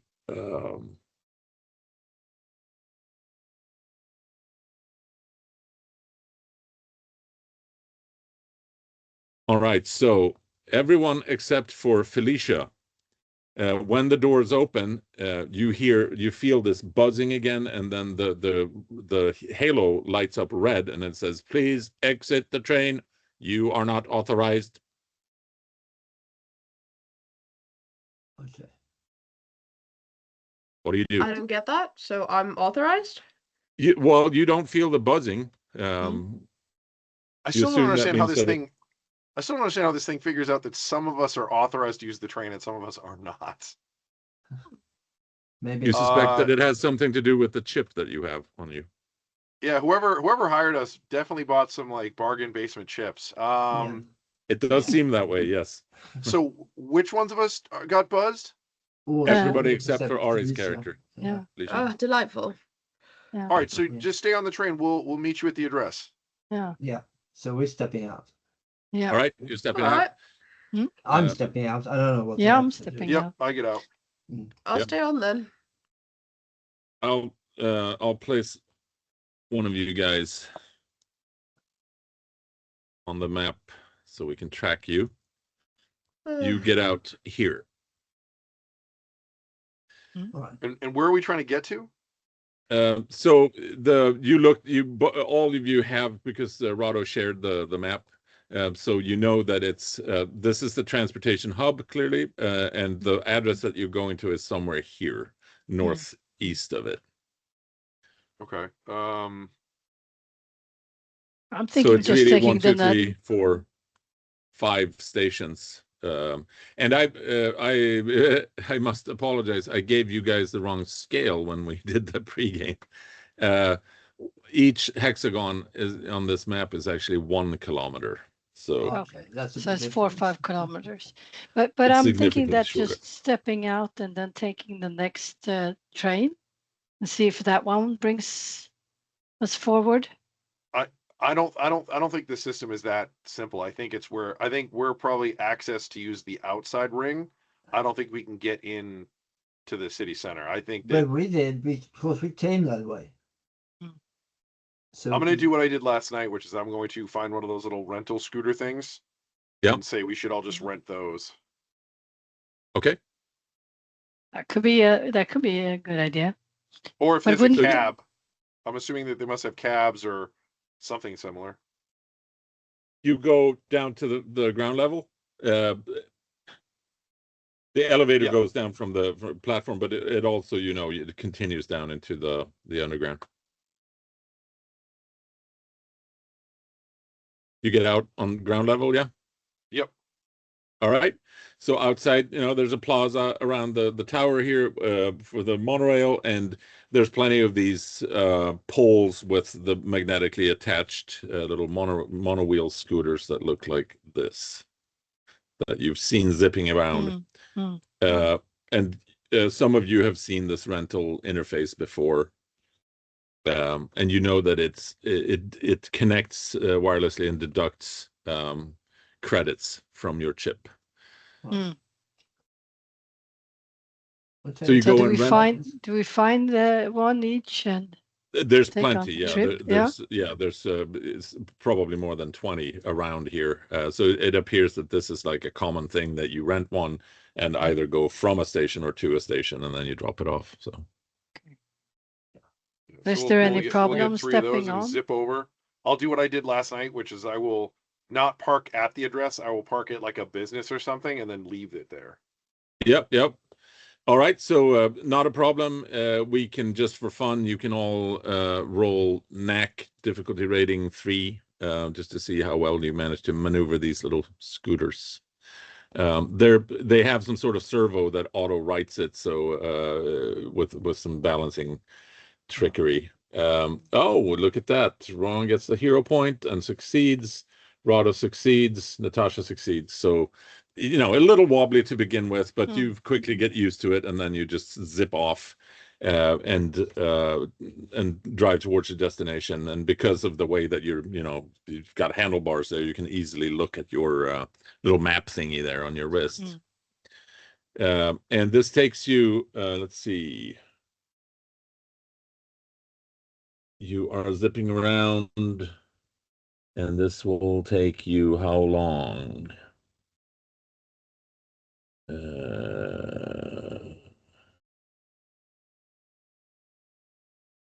Shouldn't be long. It's only what, 1, 2. Yeah, it's 3.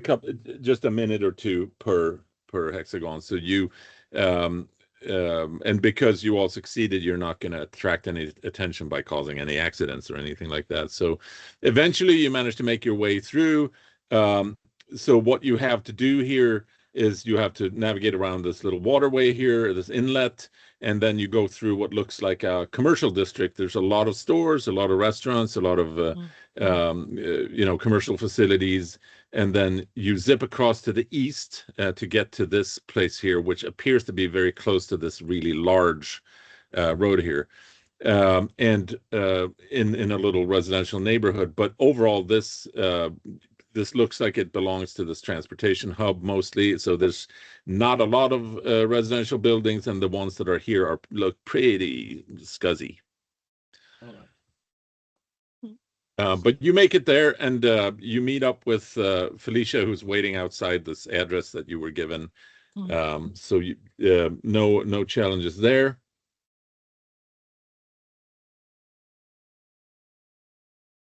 And this is some sort of semi-dilapidated apartment building.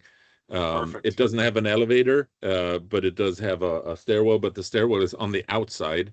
And it seems it's in metal and has been grafted onto the building, and all the doors are on. So there's like basically ramps on each level of this 4-story building, and you know which level you're going to, so that's not a problem, and you can walk up the stairs. Do you go up together? Yeah, a little bit spread out, right? Yeah, I think a little spread out would be good. Okay. So Again, how far up was the apartment? Do we know that? Do we have a number on the apartment? it's on the top floor. Yeah, all right. Oh no, sorry, it's on the first floor. Sorry. All right. So I'm staying at the street level just to see, just not so like everyone is going up. Yeah. Okay. All right, you and the doors are numbered, so it's very easy to find the right one. Next to each door is some sort of digital pad that you can type in a code, and then underneath that is some sort of little scanning doohickey in red, glowing red. Is there like a keypad? Yep, a digital keypad. I will enter the code. It activates when you touch it, and it accepts the code, and then the scanning thingy glows bright red. And what about the thing that? I have the key card that he had. Yeah. Yeah. All right. Is that? Where do you just swipe that over the red thingy? Yeah. You hear the lock unlocking, clack, and then the door opens slightly ajar, opening inward. Fantastic. Oh. Could this be the safe house that we were looking for? If it is, we did it. That means we made it to the safe house. So I step inside. Is it the safe house? Do the credits roll? Do we make it? You see what appears to be an ordinary home, and you also see near the front doorway some kind of hanging thingy where there's a similar frock to what the Reverend was wearing. So this appears to be a home, and it appears to be the Reverend's home. I don't think we found the right location yet. This gives more of a home vibe, not really a safe house. You go inside? I'll step inside.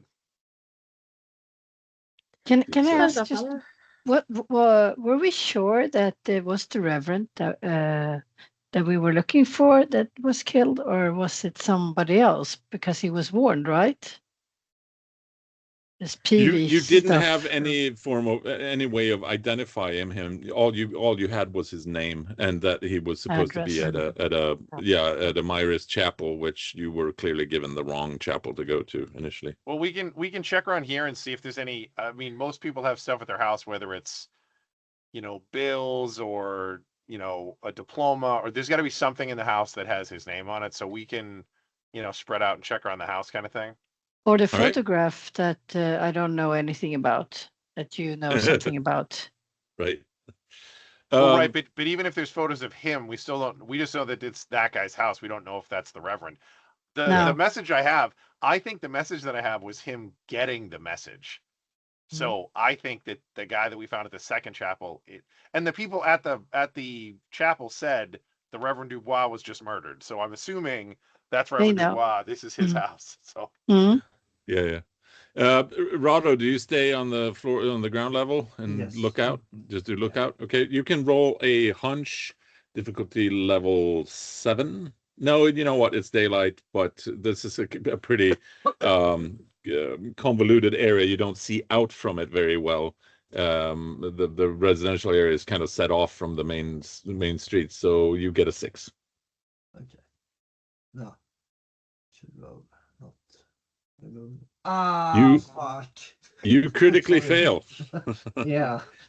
So you stand there, pretending to look out for things, and then you suddenly hear a voice behind you. Please state your business.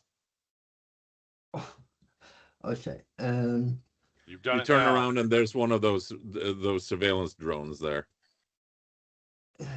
Yeah, well, I was supposed to meet someone here for a job, helping them with a Scanning for security clearance, and then you feel the chip buzzing.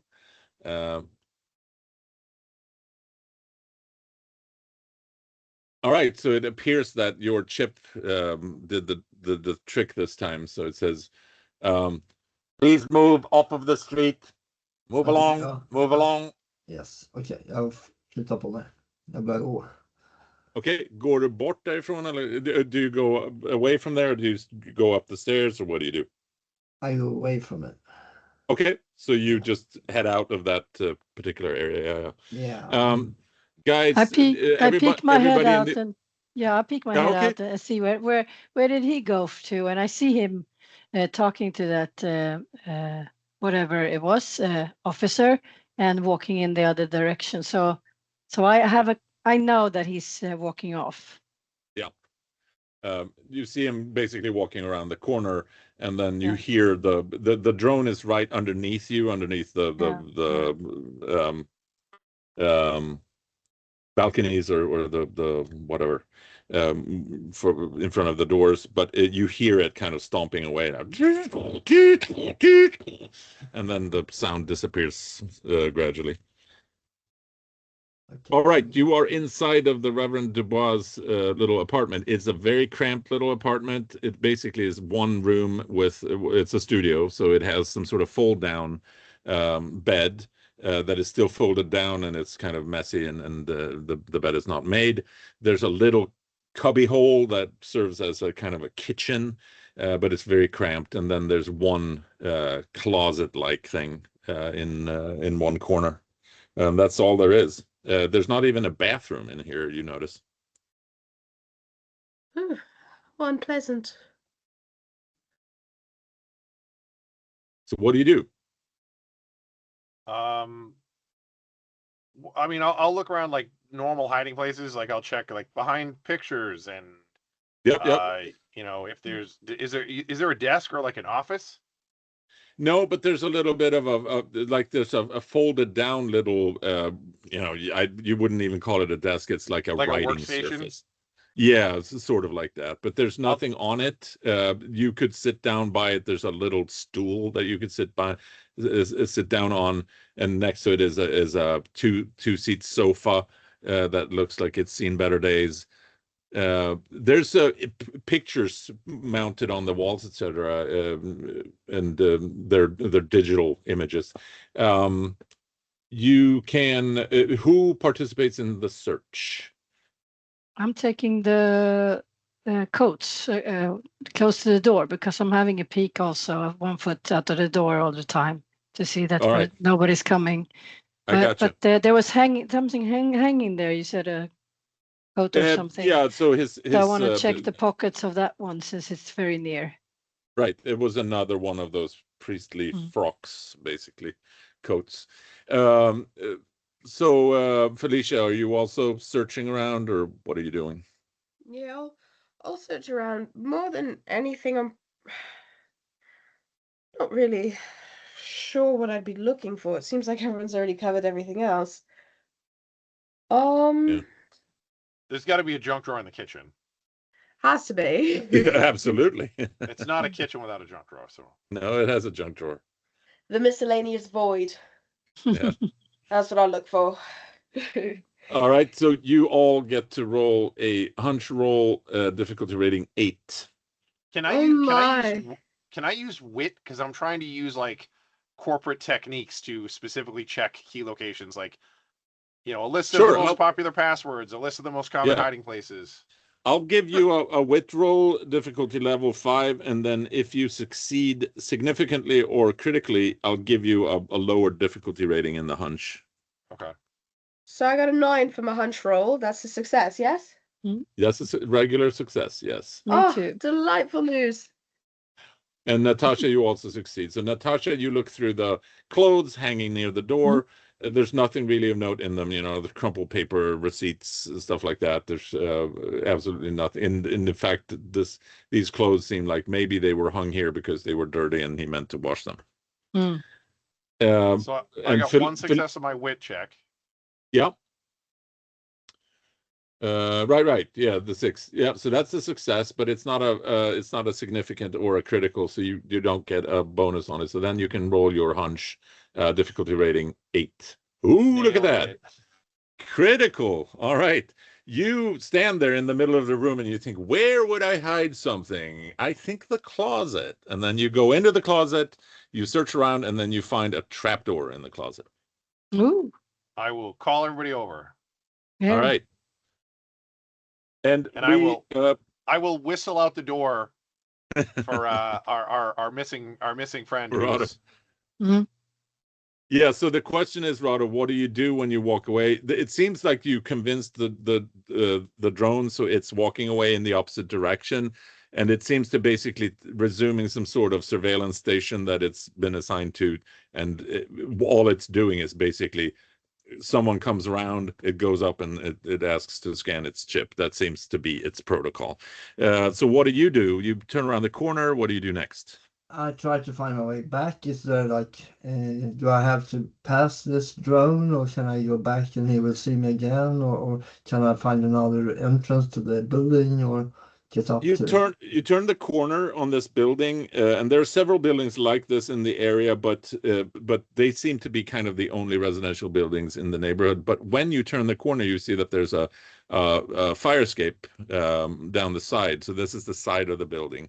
And it looks like you might be able to climb it. If you can pull it down, you might be able to climb it and then get over to one of these balustrades or balconies that are in front of each level of doors. I'll try that then. Okay. So you try to reach and try to jump. So you will need to roll for your physique to pull down the fire escape. So that's, and what's the difficulty? Let's say a 6. You roll a critical failure and a significant failure. That's about as bad as you can roll. So you pull down the fire escape, but it hits you in the head and knocks you out temporarily, and then it also comes off because it's quite rusty. So it just clangs down onto the ground. And Natasha, you hear a very loud clanging noise around the corner, and then you hear that, around the corner from the other opposite direction, and then you hear again. Oops. Yeah. So I sprint down and sprint around the corner because I saw him disappear there, and I find him lying there on the ground, right? Yeah. He's dazed. Yeah. So I'll drag him to the closest place to hide. Okay. Like a porter or something. Right. To see if we can get. You look around really quickly. This drone thing, luckily, it's not moving super fast. And you could easily outrun it on your way to him. Roll your hunch while you're trying to look around. Difficulty rating 5. All right, a 7 is a success. You easily find, somewhere where you could hide behind garbage dumpsters or something in the alley. And the drone comes around the corner, sees the destroyed fire exit ladder? or fire, yeah, the ladder, and then you hear it talking in its metallic voice to someone. Detected crime, asking for reinforcement. Unbelievable. We get all the way here just to be defeated by a fire escape. Well, is he still standing there? He's still standing, and he seems to have gone into kind of some sort of pause mode or whatever. He's not moving well, not a muscle because he doesn't have muscles, but not a piston or whatever. Yeah, I'm pulling Rado a little bit closer, and I'm looking for something really heavy, and the closest you said it was a garbage. Yeah, there are garbage dumpsters lining this little alleyway. It's like a there should have a heavy lid or something that is kind of like a frisbee. So okay. I lift it up and very hastily throw it past that person, that guard, the and drone, another 10 guards.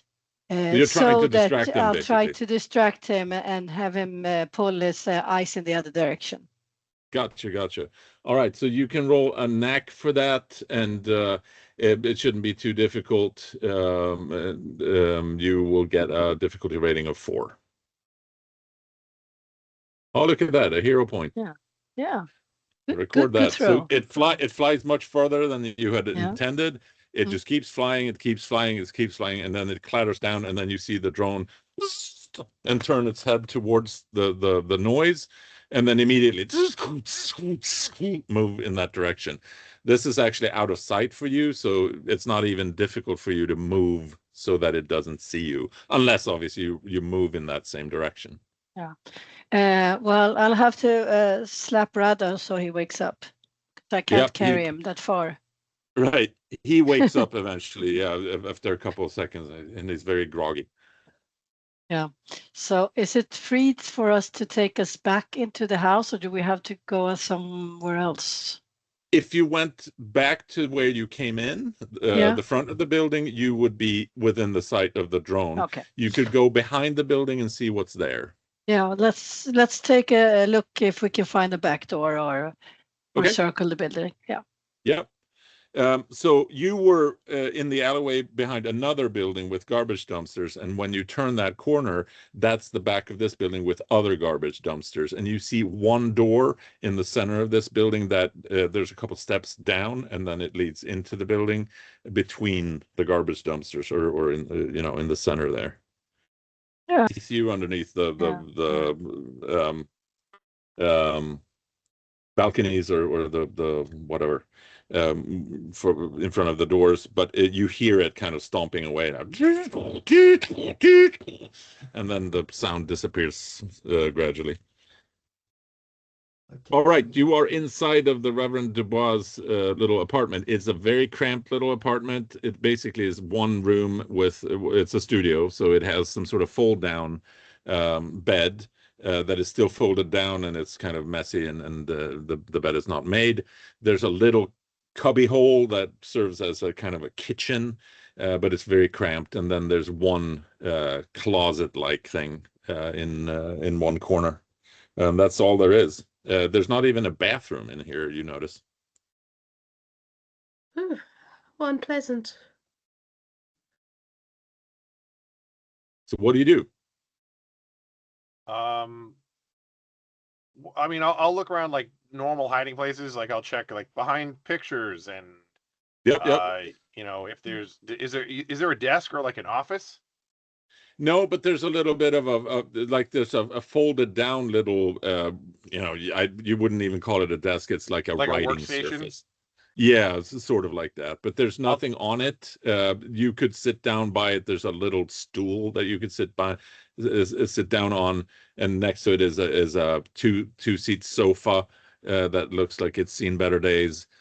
There's pictures mounted on the walls, etc., and they're digital images. You can. Who participates in the search?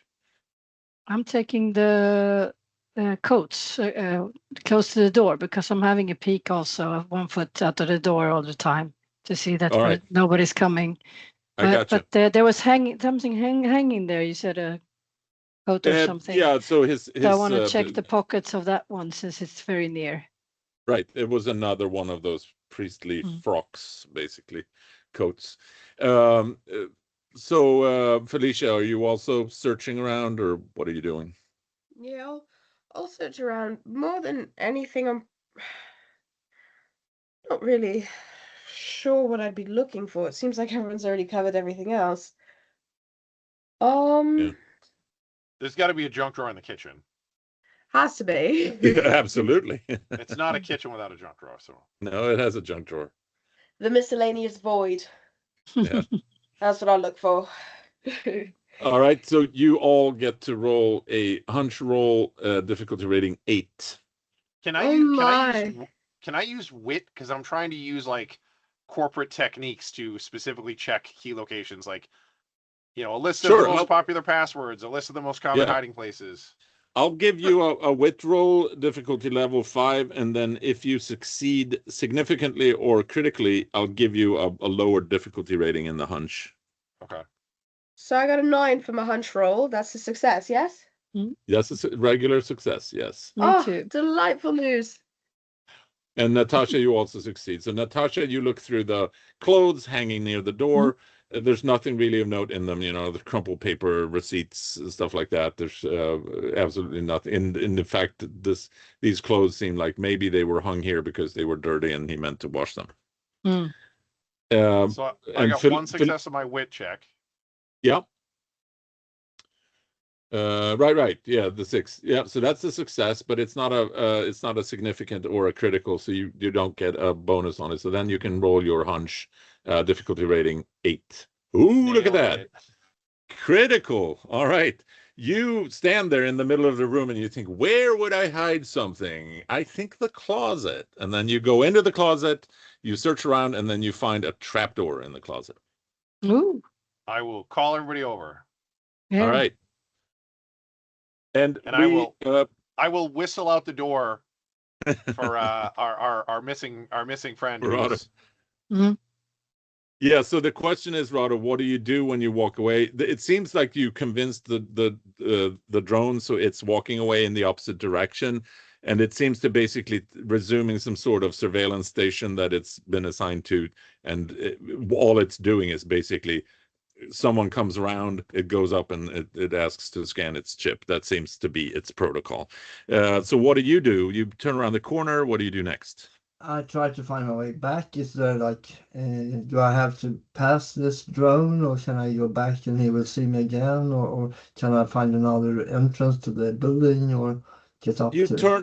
turn the corner on this building, and there are several buildings like this in the area, but they seem to be kind of the only residential buildings in the neighborhood. But when you turn the corner, you see that there's a fire escape down the side. So this is the side of the building, and it looks like you might be able to climb it if you can pull it down. You might be able to climb it and then get over to one of these balustrades or balconies that are in front of each level of doors. I'll try that then. Okay. Yeah. So you try to reach and try to jump. So you will need to roll for your physique to pull down the fire escape. So that's, and what's the difficulty? You know. Let's say a 6. You roll a critical failure and a significant failure. That's about as bad as you can roll. So you pull down the fire escape, but it hits you in the head and knocks you out temporarily, and then it also comes off because it's quite rusty. So it just clangs down onto the ground, and Natasha, you hear a very loud clanging noise around the corner, and then you hear that around the corner from the other opposite direction, and then you hear again. Oops. Yeah. So I sprint down and sprint around the corner because I saw him disappear there, and I find him lying there on the ground, right? Yeah. He's dazed. Yeah. So I'll drag him to the closest place to hide. Okay. Like a porter or something. Right. To see if we can get. You look around really quickly. This drone thing, luckily, it's not moving super fast. And you could easily outrun it on your way to him. Roll your hunch while you're trying to look around. Difficulty rating 5. All right, a 7 is a success. You easily find somewhere where you could hide behind garbage dumpsters or something in the alley. And the drone comes around the corner, sees the destroyed fire exit or fire, the ladder, and then you hear it talking in its metallic voice to someone. Detected crime, asking for reinforcement. Unbelievable. We get all the way here just to be defeated by a fire escape. Well, is he still standing there? He's still standing, and he seems to have gone into kind of some sort of pause mode or whatever. He's not moving well, not a muscle because he doesn't have muscles, but not a piston or whatever. Yeah, I'm pulling Rado a little bit closer, and I'm looking for something really heavy, and the closest you said it was a garbage. There are garbage dumpsters lining this little alleyway. It's like there should have a heavy lid or something that is kind of like a frisbee. So I lift it up and very hastily throw it past that person, that guard, The drone, and another 10 guards. You're trying so to that distract him, I'll try basically. to distract him and have him pull his eyes in the other direction. Gotcha. All right, so you can roll a knack for that, and it shouldn't be too difficult. You will get a difficulty rating of 4. Oh, look at that, a hero point. Yeah. Record good that. throw. So it flies much further than you had Yeah. intended. It just keeps flying, it keeps flying, and then it clatters down, and then you see the drone and turn its head towards the noise, and then immediately move in that direction. This is actually out of sight for you, so it's not even difficult for you to move so that it doesn't see you, unless obviously you move in that same direction. Yeah. Well, I'll have to slap Rado so he wakes up. I can't carry him that far. Right. He wakes up eventually, after a couple of seconds, and he's very groggy. Yeah. So is it free for us to take us back into the house, or do we have to go somewhere else? If you went back to where you came in, the front of the building, you would be within the sight of the drone. Okay. You could go behind the building and see what's there. Yeah, let's take a look if we can find a back door or circle the building. Yeah. Yeah. So you were in the alleyway behind another building with garbage dumpsters, and when you turn that corner, that's the back of this building with other garbage dumpsters, and you see one door in the center of this building that there's a couple steps down, and then it leads into the building between the garbage dumpsters, or in in the center there. Yeah, it could be the garbage room, I'm thinking. All right. But should we try to see if we can get in the building that way? All right. Come on, Ray. You go up to the door. Yep. It is a very heavy door at the bottom of 3 or 4 steps of stairs, and it's metal. It's a little rusted, but it seems to be locked quite securely. And there's a keypad with one of those digital touchpads. I have this lock thing. Maybe someone forgot to lock it.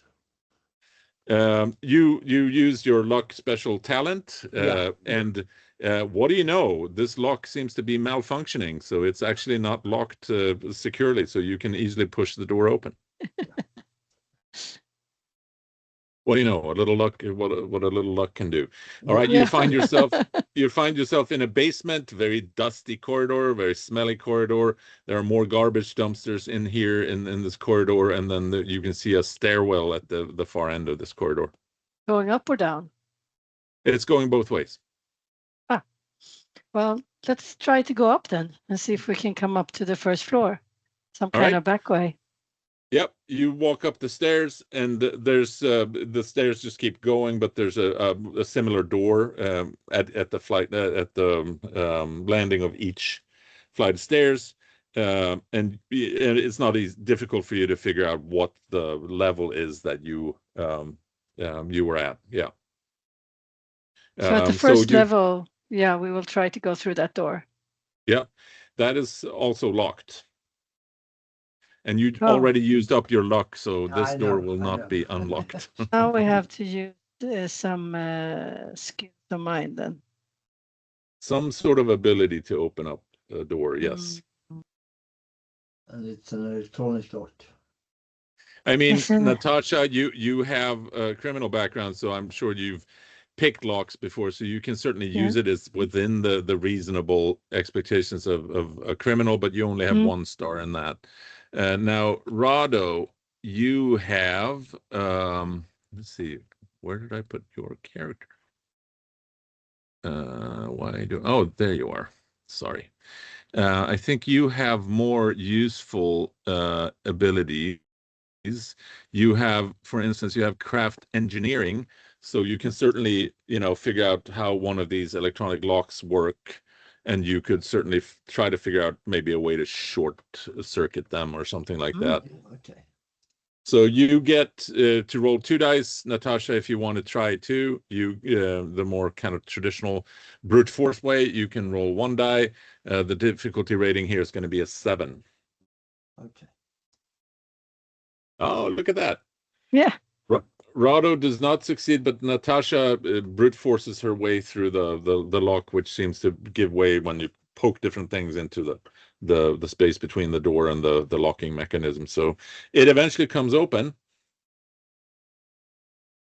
Are we finally close to the place where the others are now? You appear to be behind each of the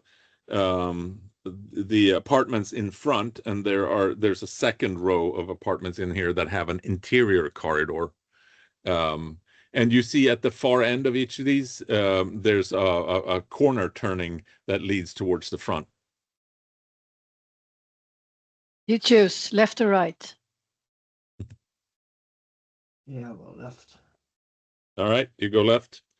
You go down to the end of the corridor, and there's a short corridor leading to the front of the building, and a door that appears to not be locked. It's just a regular kind of, almost looks like an interior door. It leads out onto the landing that you were on when you got to this apartment the first time.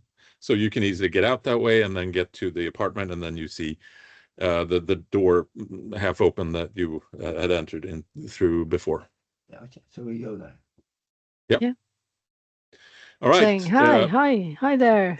We're back. Yeah, it's probably a little startling for you guys. You're like standing by the closet, and you're like, "Hey, there's a trapdoor here," and suddenly there's two people getting in through the door, saying, "Hi." What are you doing? Have you found anything?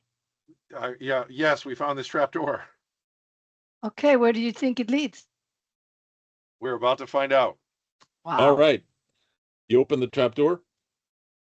Yep. This is definitely, it has been created. It wasn't here when the building was built. It's also got some glued things on top of it to make it look like, it's just the floor of a messy closet. But it basically takes up the whole floor of that closet, a square. It opens up, folds up to the back of the closet, so you can see down and basically lean the trapdoor towards the wall of the closet, the back door of the closet. And downward leading is a shaft with a bolted on metal ladder leading down towards what looks like the basement level. This looks like a safe house. I wonder if it has a bathroom. Since the studio didn't. What do you do? Yeah, I mean, I'll go down obviously. All right. Yeah. And I suppose you close the front door so it's not open anymore. Okay. Good idea. Yeah. Do you lock it also? Yeah. It doesn't seem to automatically lock, so there's probably something that you need to do to lock it. And there's a similar keypad on the inside. All right. And a finger scanner. You managed to lock it. Yeah, Felicia has the key card. You don't know that. I do have the key card. Yeah. Yeah.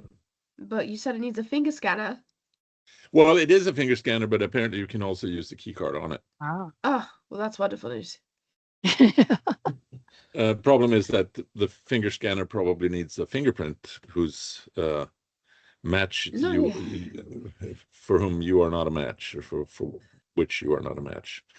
No. But anyway, you can retrieve the key card and lock the door, and then you all scamper down the bolted metal ladder. Yes. It's very cramped, but you don't have a ton of equipment or anything, so it goes pretty smoothly to get down into the basement. And there's a corridor at the foot of at the bottom of that shaft.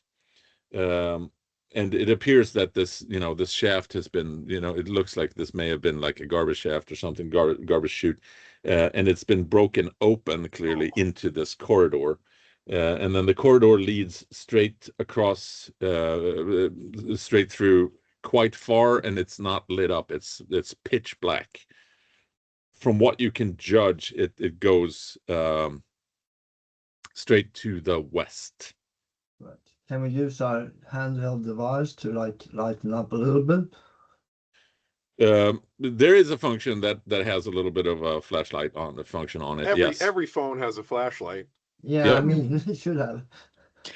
So there is such a function, and you can direct it to point forward. So, but it's not super powerful, but it lights up enough that you can see that the corridor just keeps going and going.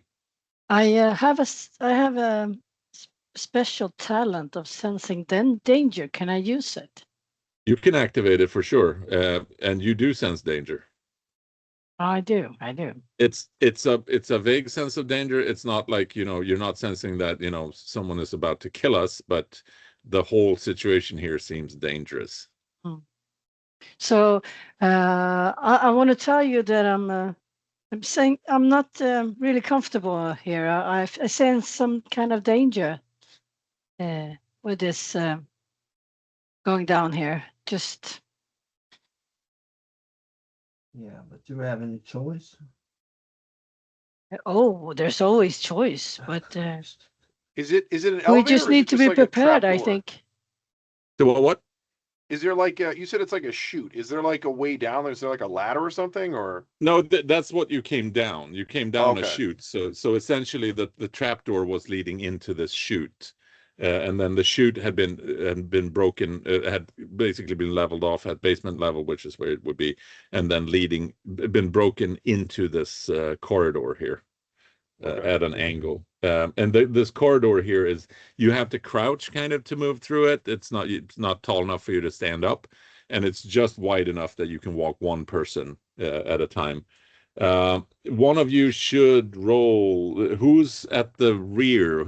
So Ola, your character Rado, he would have come last through the trapdoor because you closed the door, right? So you should roll your hunch at difficulty level 6. Okay. And I have 2 for that. Oh, look at that. Wow. Interesting roll. Yeah. So a critical success and a critical failure, but the highest one counts. So that's a critical success. You get a hero point for that. So record that, which means that you can use it later to re-roll a die. You hear a lot of things now, and you hear it from outside the door when you're going through the trapdoor. You hear the sound of what must surely be at least 1, possibly 2 of these airborne vehicles landing outside with the, and then you hear the doors opening up on their hinges with hydraulics, and then you hear the clattering of feet running outside. Can I close the trap door? Yeah, close the door, close the trap door. Yeah. Yeah, so you close the closet door, I assume, and then the trap door? Yes. Yep. You can do that, certainly. And then you hear these steps, and these do not sound like the clanging metal steps of these drone types. So these could possibly be either regular cops or whatever, in boots. But anyway, you hear them coming up. Does Rada tell us he hears this stuff? Yeah. I'm just coming right behind you and telling you all this. All right. Yeah. Then we have to hurry. We need to go forward. I start just going down the corridor. We don't have any other choices. So. All right. You run down the corridor, and it's probably at least 100 yards or something that you move through the corridor, and then at the end of the corridor you see a metal door. It opens up, so the corridor opens up, and so there's enough room for one person to stand straight in front of that metal door. That looks sort of like the garbage room doors, solid rusted metal with a keypad next to it. So this is probably the code you had before. I'll enter the code again. Yep. It lights up, and then there's a similar scanning device underneath it that glows red. Key card. Right, you pass the key card to Rowan. Yep. Oh, sure. When you swipe it across there, yep, you hear a very kind of strained movement from the door locking the mechanism. It appears to not have been open for quite a while, and it kind of, and then it seems like the door is open. I will go in. You go inside, and lights come on automatically. Inside there is a compact square bunker-style room. You can see in one corner there's 4 bunk beds, so two bunk beds with four berths really. You see a cubby that looks like a rudimentary bathroom. There's a simple cooktop sitting on some sort of bench in one corner. There's a little desk in the opposite on the opposite side of the room that appears to have some sort of advanced communications installation. You know, you've seen those enough in your career that you can identify that that's what it is. And it appears there are some diodes that are lit up on it, so it appears to be functioning and active. On the side of that desk is a hatch at floor level, which looks like, you know, typical garbage chute hatch or something like that. It's certainly not a door. And that's it. Now, Rado, you hear some banging going on the presumably at the outer door of this apartment. All right. Even though it's like 100 yards away. Yep. Yeah, right. Everyone into the safe room. Everyone into the safe room. I close the door. I'm really happy to come in here. Yeah. But it's also a trap kind of thing, because if there's another hatch out if we need to get out. So yeah, right. So it's not the toilet.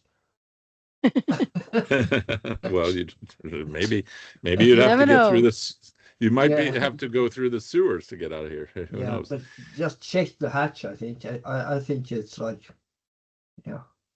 Can't really go back, can we? No. Was there a way to lock the hatch from underneath? Which you mean the hatch to the closet? Yeah. No, that was a simple, just a wooden panel or something. So that was very simple. You didn't need to unlock it, and it can't be locked either. You hear the clanging and the noise getting even louder, even through the sound amplifies through the corridor there. And you can now hear, loud voices and like. So I will gesture everyone into the safe room, and I will close the door. I'm assuming that since this is a safe room, it is probably shielded, so that if they scan for life signs or whatever, like that would make sense if it's a safe room. Otherwise, this would be a really easy place to find. Right. Once everybody is in, I will close the door behind us. Yep. And it once you lock it, it locks automatically, which is good to know because you can get locked out then. By definition. All right, you lock the door, and then what? You stand and wait. I think we need to prepare for the worst. So if you have any weapons, maybe we should sort of at least have them prepared. And then the comms device, maybe we shouldn't sort of acknowledge our existence. If there's some way to get help, if there's like breaking in or I don't know. I'll just stand near the door so that if the door opens again, I can hopefully try to like grab the door and slow that, and then sure give everybody a minute to get out of here. And I'll tell everybody that. I'll be like, if they come, everybody go out the hatch, and I'll. Yep. All right. So you are all inside of what you assume to be the safe house, and you do have everything looks like bunker style, very primitive and installed. Probably not by a professional, very kind of ad hoc. Except for the comms device, a larger station that sits on this little desk at one end of the bunker room, and it seems brand new, shiny, and it has like diodes blinking on it, and what looks like a microphone in the center of it. There's also a little note, kind of like a post-it note, taped to the panel, to the comms panel. That attracts my attention, and I want to go and see what we can do with it. I know we were told to power on the comms device, but I figured we'll wait a few minutes until whoever's searching the house leaves, so that they don't pick up the comm signal. Yeah. Like a good idea. All right. You obviously so this building is like concrete, and the tunnel here, what you can deduce is you probably went, so it was long enough that you probably went under the street or the alleyway behind into the next building, probably. So this seems to be the in the basement of the adjacent building. So at least you're not right in the same building, and you don't, unless you want to, you won't ever have to go through that apartment entrance again. Now, the door that you close behind you, the metal door that you close to the tunnel, it's very thick and you can't hear a thing. Even if you listen, there's like not a single sound. Anything that you heard through the tunnel and the trap door. The trap door was pretty thin. So for now, the thing is locked and you don't hear anything. Do you power on the comms device? I think we should wait for like 20 minutes or 15 Yeah, minutes. we can wait a couple minutes and we'll do it. Like I said, we give it like, 15, 20 minutes, and then once we think they're gone, we'll do it. Yep. And there's no way for you to determine whether they're gone, but you can wait a certain amount of time. So let's say that you give it an additional 10 minutes or so. So after half an hour, there is a switch that seems to be clearly the on switch on it, and the thing comes alive. There's all sorts of lights powering up, and there's also sorts of gauges and stuff that come on, and then you can hear there's some very kind of delicate looking little headset thing sitting on the desk next to it. No cord or anything like that, but you can hear from the headset there's like a static signal coming. Who sits down in front of the thing? Did we get any instructions when we left? No. The only instructions were in your orders to power on the device. All right. Who sits down in front of it? I can do it. Oh, Okay. Felicia sits down in front of the device. Do you put on the headphones or the headset? Yeah. All right. You hear the static, and nothing else. Oh, delightful. Does it look like there's anything else on the desk or anything in the room that needs to be interacted with to maybe see if we can fiddle with this? Yep, there's a little note taped to or stuck to the front panel of this comms device, and it says PV, and then there's a number after it. mm. All right. Let's see. I guess I'll say that out loud. I don't really, unless I see anywhere to input that information. But it was in No, the but book. you have not seen that in the book. No, but one of you should recall those particular initials. Yeah, from the message. Mm-hmm. Since the only one who would remember that is Rowan, I will give you a wit roll, difficulty rating 3. Okay. Yeah, because he's the only one who heard that message, right? I got one. That was lucky. You got a success because you rolled a 4, but otherwise the 1 is a critical failure. But the 4 is enough that you can remember that. Damn it, weren't those initials part of that message you retrieved on the device? Yeah.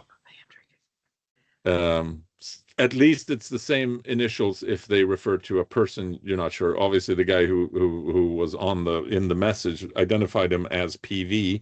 You don't know for sure necessarily that the note here is related to that, but doesn't seem unlikely. Felicia, you hear suddenly a very, very distant voice coming through on the airwaves there in your headset. Report.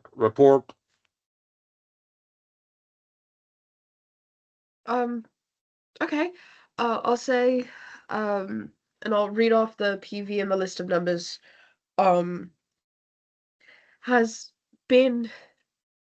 His cover's been blown. We believe he's been terminated. We were sent in his place to get information. Acknowledged. Await further instructions, and then the signal goes dead.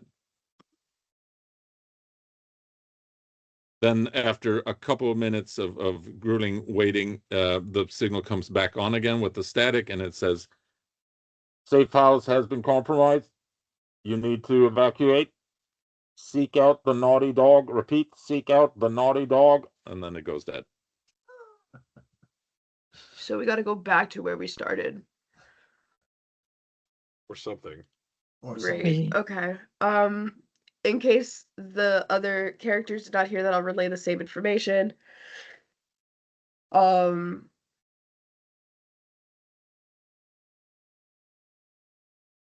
Fantastic. Right. So now the question is, how do we get there? What is the naughty dog? Sounds like a pub. I will allow Mr. Rowan another wit check, difficulty rating 6. Okay. I got an 8 and a 1. I will take the 8. Yep, quite obviously. So that seems to jog something in your memory, and I am pasting that into your character sheet. Take a look. Okay.